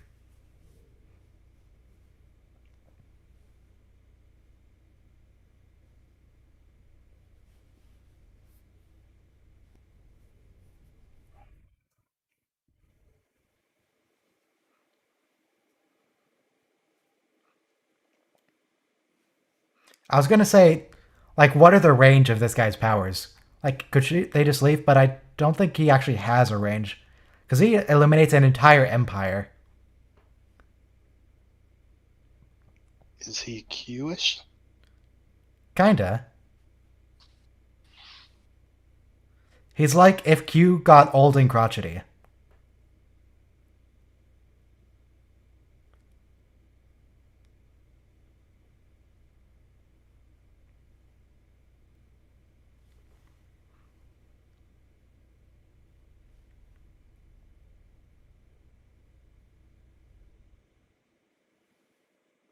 I know the feeling. Mm.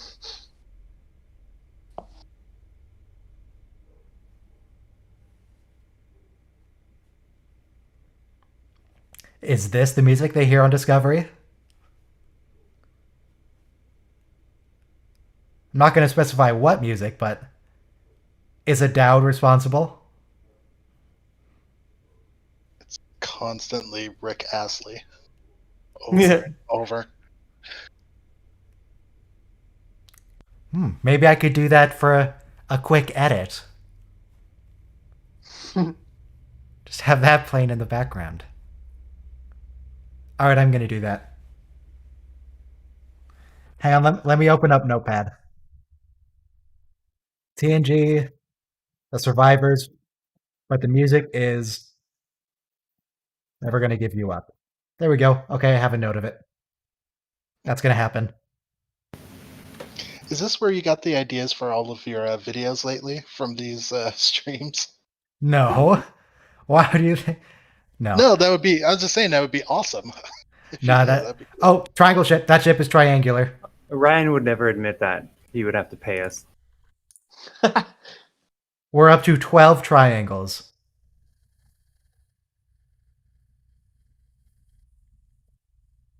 Also, that doesn't look bigger than the Enterprise.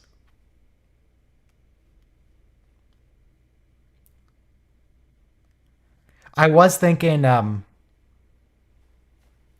I could, during one of these episodes, either the Instance of Command or the Survivors, I could have like a split screen of the episode and Notepad, and we could like write a script for another accurate summary video for it. But I don't. I think I'd have a hard time actually doing that mid-show. So I decided against that. So I was considering stealing people's ideas.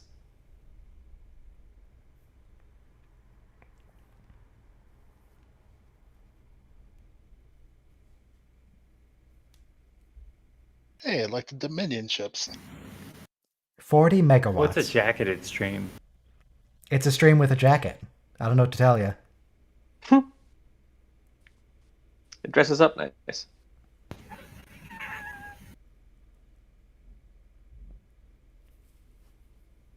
But does that jacket use clips or buttons or a zipper?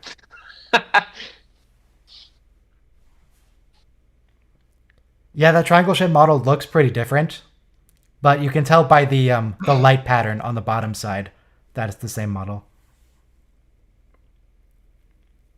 Because of course they don't have little LEDs in that thing; they're just little painted on things.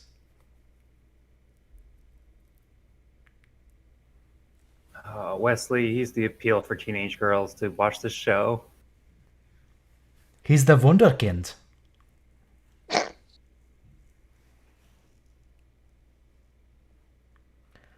The big black ship with more curves. You might be thinking of from either Unification or Gambit.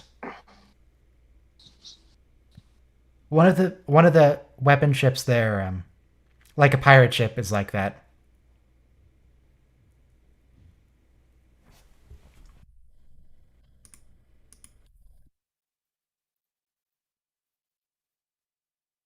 Let me see if I can find a picture of it, because I think I know the one you're talking about.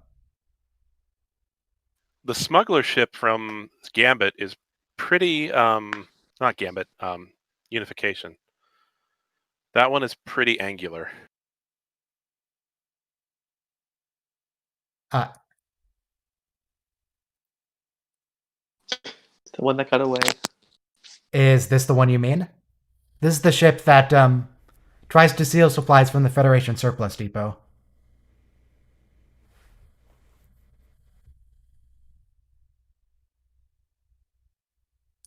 That looks pretty triangular to me. Oh yeah, that's the triangle ship, for sure. But we're not to it. We'll get there eventually. One of your friends had a crush on Wesley? What is wrong with that person? Why would they do that? Yeah, see, they don't even have a replicator. What could they possibly be powering with a fusion reactor?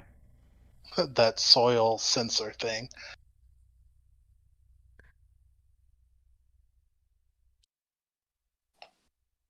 Why did he program his fake wife to argue with him so much?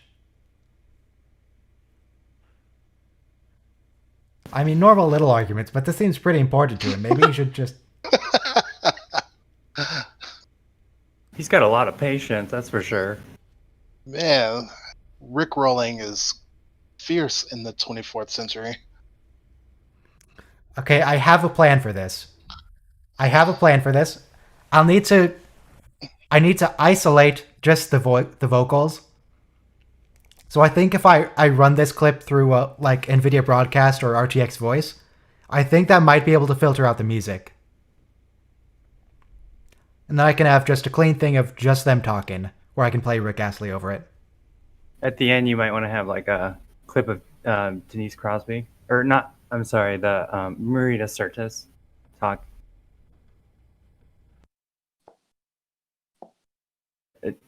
I can't explain it. I'll just forget I said that. Okay. Well, if you come back to it with a wording you can think of. My own wording's not so great either, apparently.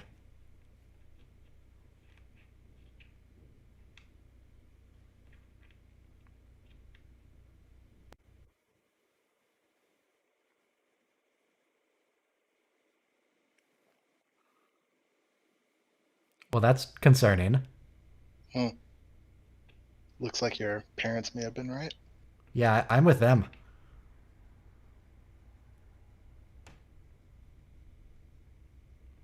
What do you think of the house? Thank you, Worf. Oh. Just like when Worf took command of the Enterprise. All he had to say about being the captain for a bit was, comfortable chair. A man of few words.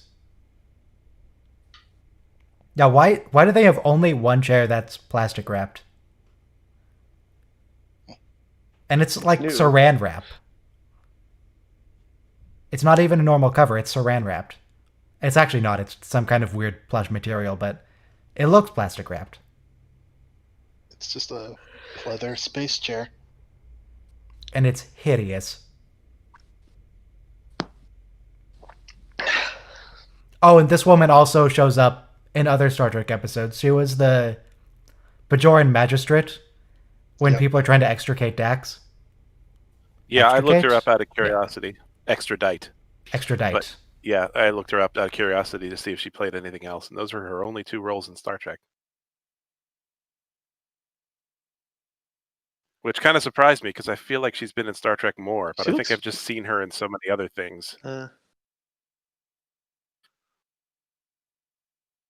And this house here is not a set; it's an actual house in California. Yep. So that chair is straight out of the 80s. And it is hideous. Who makes something like that? It really is. Somebody who lived in the 80s. Well, the people in the 80s were wrong.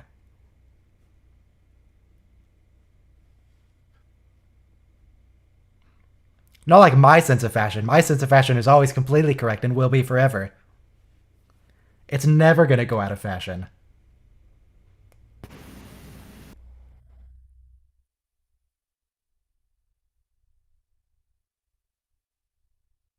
Did you, though? Can you die? I don't think it can.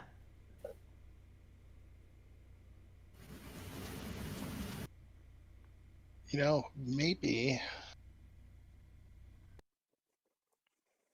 You know what else is a terrible 80s chair on this show? Worf's chair in his quarters. It's like this weird... I don't even know how to describe it. I need to find a picture of it. I can't even explain this thing. It's just awful. It doesn't look like a chair, though. It looks like a sculpture. And then he goes and sits on it.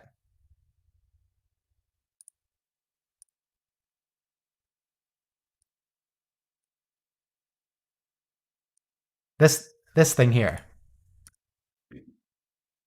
They color it a little bit in the show, but yeah, it's this thing. You're supposed to sit on that middle pedestal. Worf actually does sit on it too. Yeah, here's a clip of him. Here's a shot of him sitting on it. Whoops. What did I just in the episode Family. Like, what is this? What are you doing, man? Look how elevated that is. That's so Before weird. his parents walk in, he's actually sitting in front of a mirror and picking at his beard. What was wrong with the 80s? It was a different time. So that's season 4, so that may have been 1990. Well, Chris, you're wondering So- about Triangle Ship 12? Look at that ship that's showing up on screen, the Husnock warship. That ship is using this. Well, actually, you're probably not queued up if you're just joining. But if you are queued up to the show, there's one ship model that they keep reusing over and over again. And it's very triangular. It's that same ship model that we have a picture of it next to the counter. There it is. Yep, that ship So I is went- very triangular. I was at a Comic-Con in Salt Lake City in about 2015. I got to see some of the actors. Anyway, Marina Sirtis said somebody asked her what she has in common with Troy, and it turns out her personality as an actress, as a person, is very strong. So if she were in the situation that Troy was in, she'd be acting like there was nothing wrong. And so it's just really kind of a juxtaposition of you have a strong actress, strong person playing a sort of a softer character. Oh, those almost look like early TNG Borg shields on that ship. Very angular.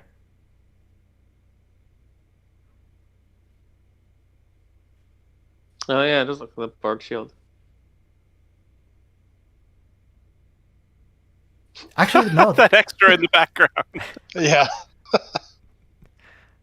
That's some good acting.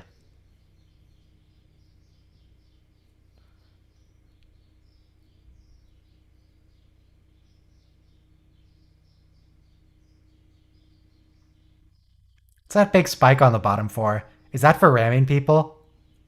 That's one of the conductors for the weapon that they're using. Yeah. No, I'm gonna choose to believe it's for just hitting people with the spike.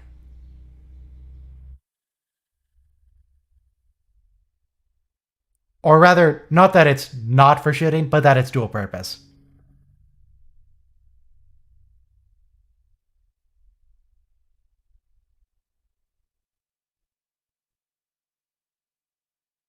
But that looks like a major design flaw in the Husnock ship.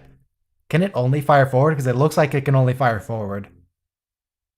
I mean, with those shields they have, they could obviously turn around in time to take care of the people behind them. Maybe that's just their main disruptor.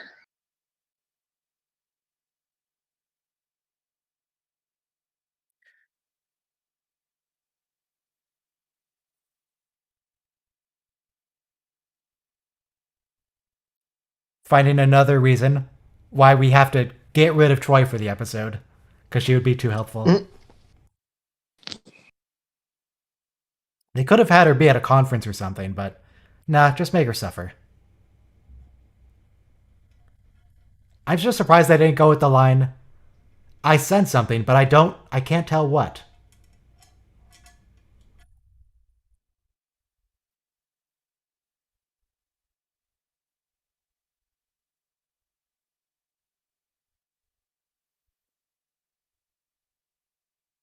And of course, this is another intake right here, where Riker questions Picard's order to stay. Picard has many thoughts.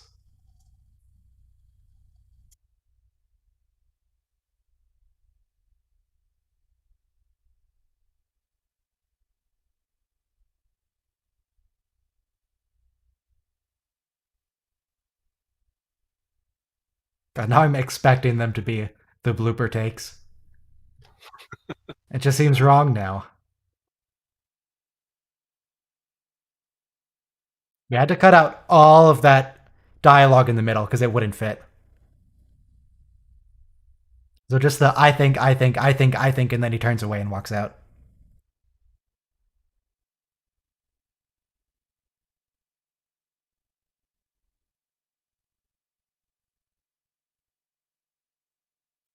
Well, I'm glad he's having a good time while he makes someone suffer up in orbit.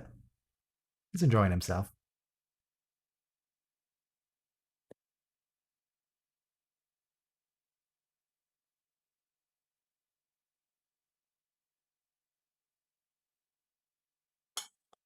No, Picard, you just walked into my house without knocking. That's a good point. He is just breaking and entering here.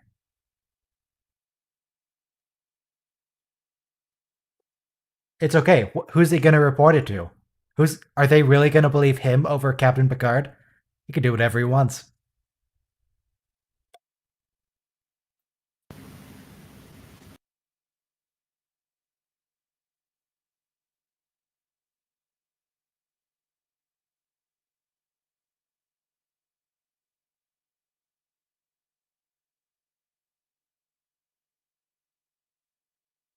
Yeah, thanks, Kevin.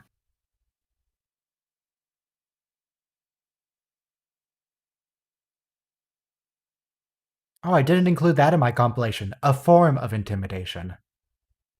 A form. Instead of some kind or some type or some form. Mm.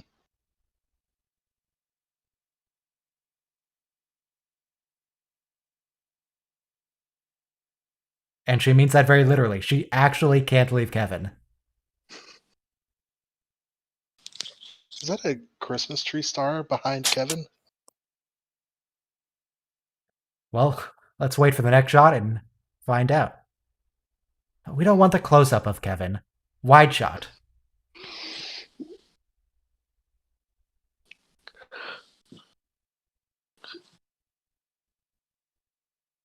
Well, you say that, Kevin. Yes, you will. Watch, like, Alright, no, just pan the camera to the left. No, don't cut to Picard. it's like over Wide his shot. left shoulder, there's a bookcase, and on the top shelf, it looks like a Christmas tree star. Alright, now just pan left. Pan left. Nope, Wah wah. didn't get to see it.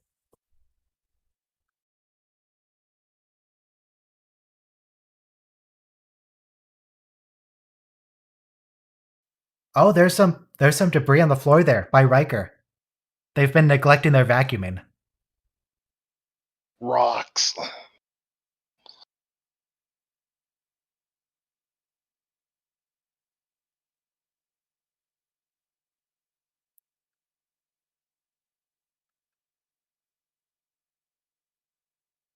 Do you maybe want to tell people what's going on, Captain? It's so much more dramatic this way, though. I guess we're still not on the rules yet that in the previous episodes, whenever Picard has made completely idiotic decisions and people have threatened to remove him from command, they basically said they're not allowed to remove him from command, no matter what.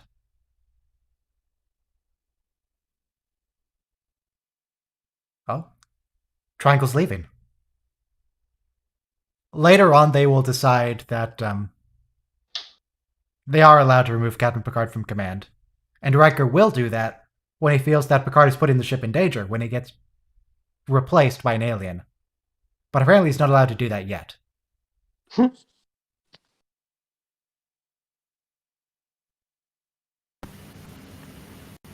Great. Episode over. Yep. No more Kevin. Yeah, Chris, the idea is you queue up your own show. So we're watching all together at the same time, which is what the timestamp is for. So you can queue up if you come in later.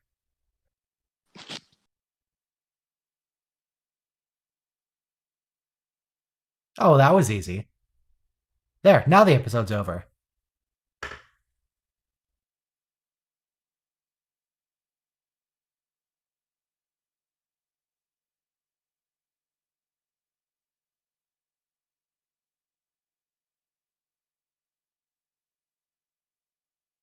I don't think I need to do a supercut where they cancel orders to fire, because I think someone already made a Worf denied supercut, and I think that basically doubles as the same thing. Yeah. And I would recommend that video. I think it's Good called video. Worf is Denied Again and Again in TNG.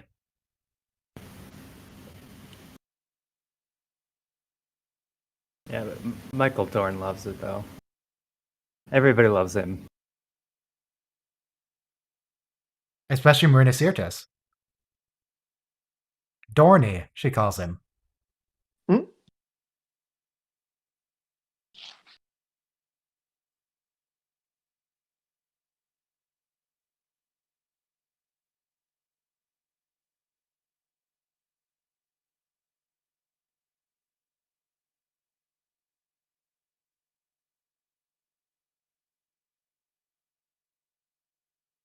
It's a very fancy painting in the background. Do you think they sold that after the show? Think someone has that? Oh, I don't know about sold. I would bet that the original artist might have been given the chance to take it. Maybe. It kind of looks like the same style that Data gives Worf in The that, Battle of Heros?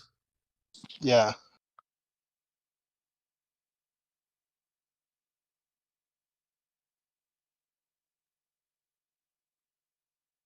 Good timing, Worf. Now you look like an idiot. For the second time in the episode. Also, in that shot, you could just barely see through Geordi's visor at that angle, and you could see his normal eyes. The normal brown LeVar Burton eyes.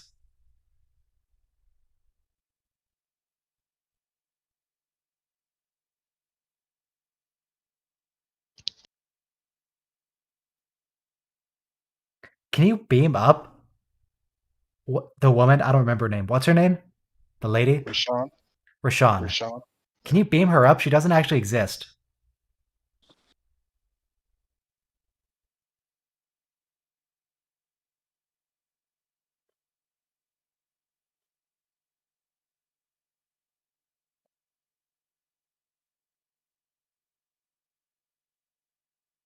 Yeah. Worf being denied. Yeah, I kind of stole the title Worf is denied again and again for. Yeah, I stole that from my video. Worf is denied when he walks into the door. But that's not what I was referring to. I am referring to someone else's video.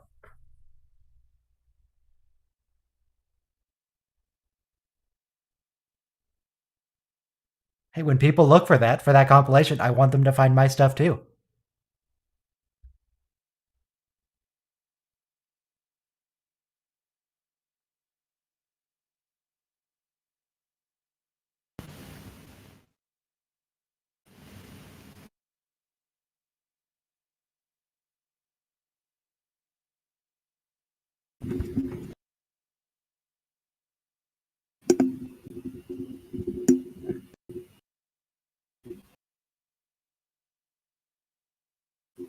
Do you think this is good or bad storytelling that Captain Picard needs to explain the entire plot of the episode up to this point? And what's actually been happening? I like it though. But is there a better way they could have let the audience figure it out? I think they're trying to tell the audience that Picard has had it figured out for a while now.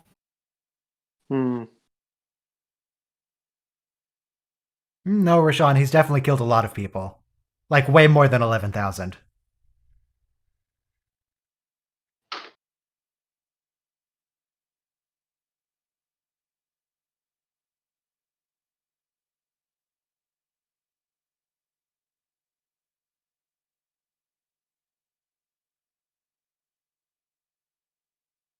But should you?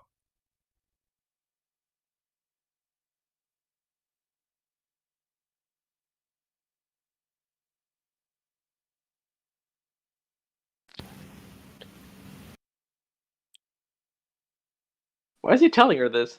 She's not Doesn't seem blinking. necessary. Don't know. Yeah, is she sentient? Does she have feelings? And if so, did he just kill her? Or is she strictly a hallucination? And if she is a hallucination, what was he dancing with in the house?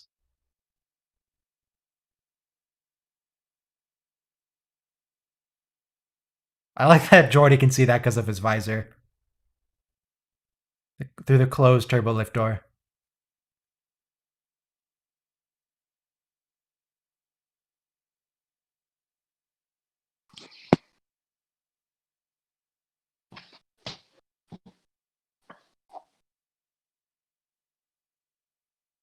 Hey, Kevin. Okay, but why did you need to go to her quarters to do that?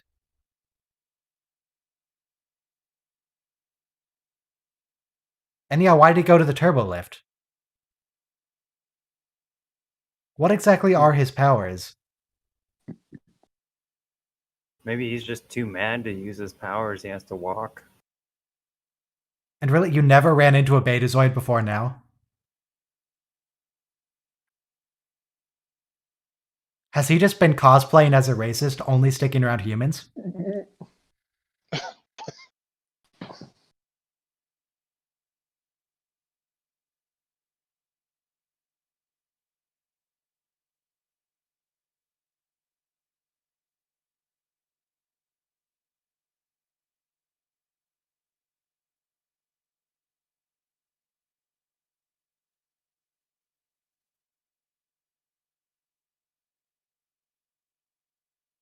So there are more of him.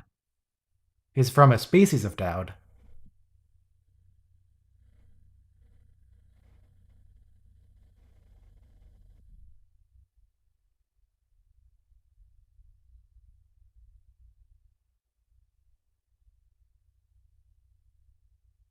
Yeah, this actor's pretty good.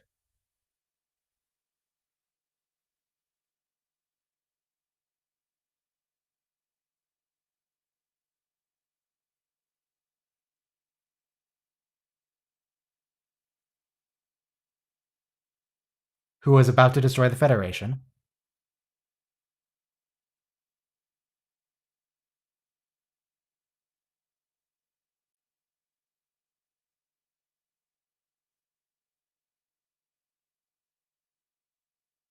I mean, he didn't have to kill the Husnock even. He could have just, like, sent them away, surely. Even if he just made them all hallucinate.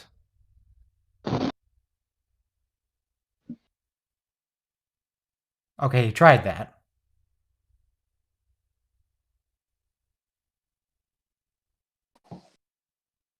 What does hideous intelligence look like? I imagine Yeah. it's pretty ugly. Pretty not pleasant to look at, would be my guess.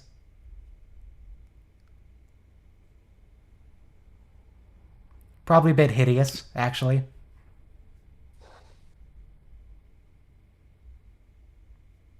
Oh yeah, Deanna also has fish. Why does everyone have fish?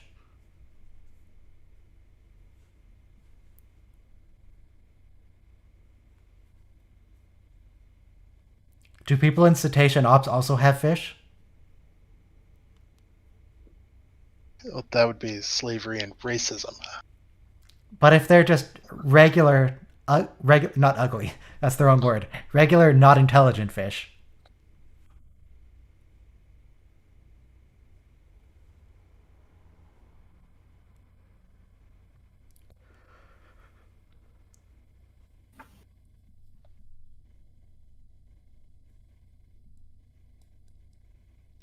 Not just the men, but the women, and the children too.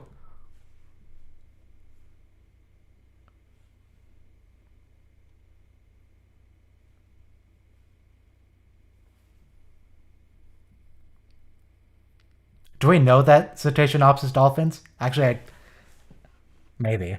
Hang on, let me look up the word cetacean to verify.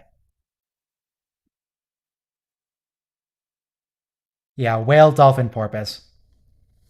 Cetaceans. Maybe also Zindi. Could be Zindi Aquatics there.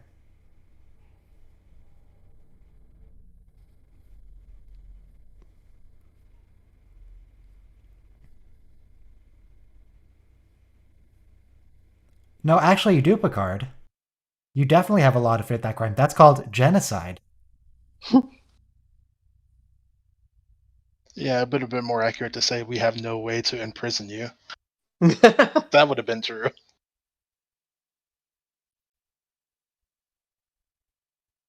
Apparently, genocide is not against the law in the future. So that's good. Why incriminate somebody who's learned their lesson, though? Yeah, exactly. Come on, Mr. Worf. You're a Klingon. Don't tell me you. You'd object to a little genocide in the name of Genocide. self-defense. Thank you. That's the one. I would love to see like Worf's reaction to this episode.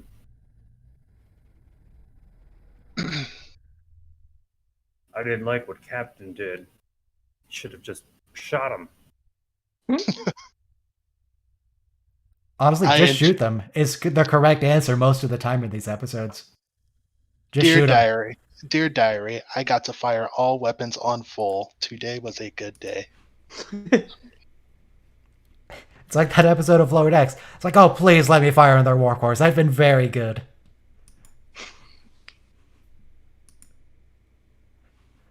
Okay, so that's the last episode for today. Let's see what's next on Deep Space Nine tomorrow. DS9 Season 3. Go ahead and unblur that. What do we have? Did we watch The Abandoned? I think we did. Yeah. So Civil Defense with the computer trying to kill everyone, as usual. Meridian which is like a Dax romance episode, and it's fine. And Defiant with Riker and his sideburns. Space sideburns. Oh, Riker or the clone Riker? Well, they're both Riker. They just have different first names, so I'm trying to be subtle about it. Oh, My man. But no, yeah, it's Thomas Riker. I hope to see y'all there. Oh, I missed the play on the jazz button. Or I missed the play button on the jazz, rather. Alright, so... You watched DS9 before TNG was confused when he ripped off the sideburns? Yeah, that would be pretty confusing. That's why you should probably watch TNG first. If you're recommending series to people. Smooth DMCA-free jazz. I mean, they do explain what happened between William Riker and Thomas Riker later in the episode, so it does catch you up on it. But that would seem really weird if that was the first thing you saw, if you didn't know about Thomas Riker already.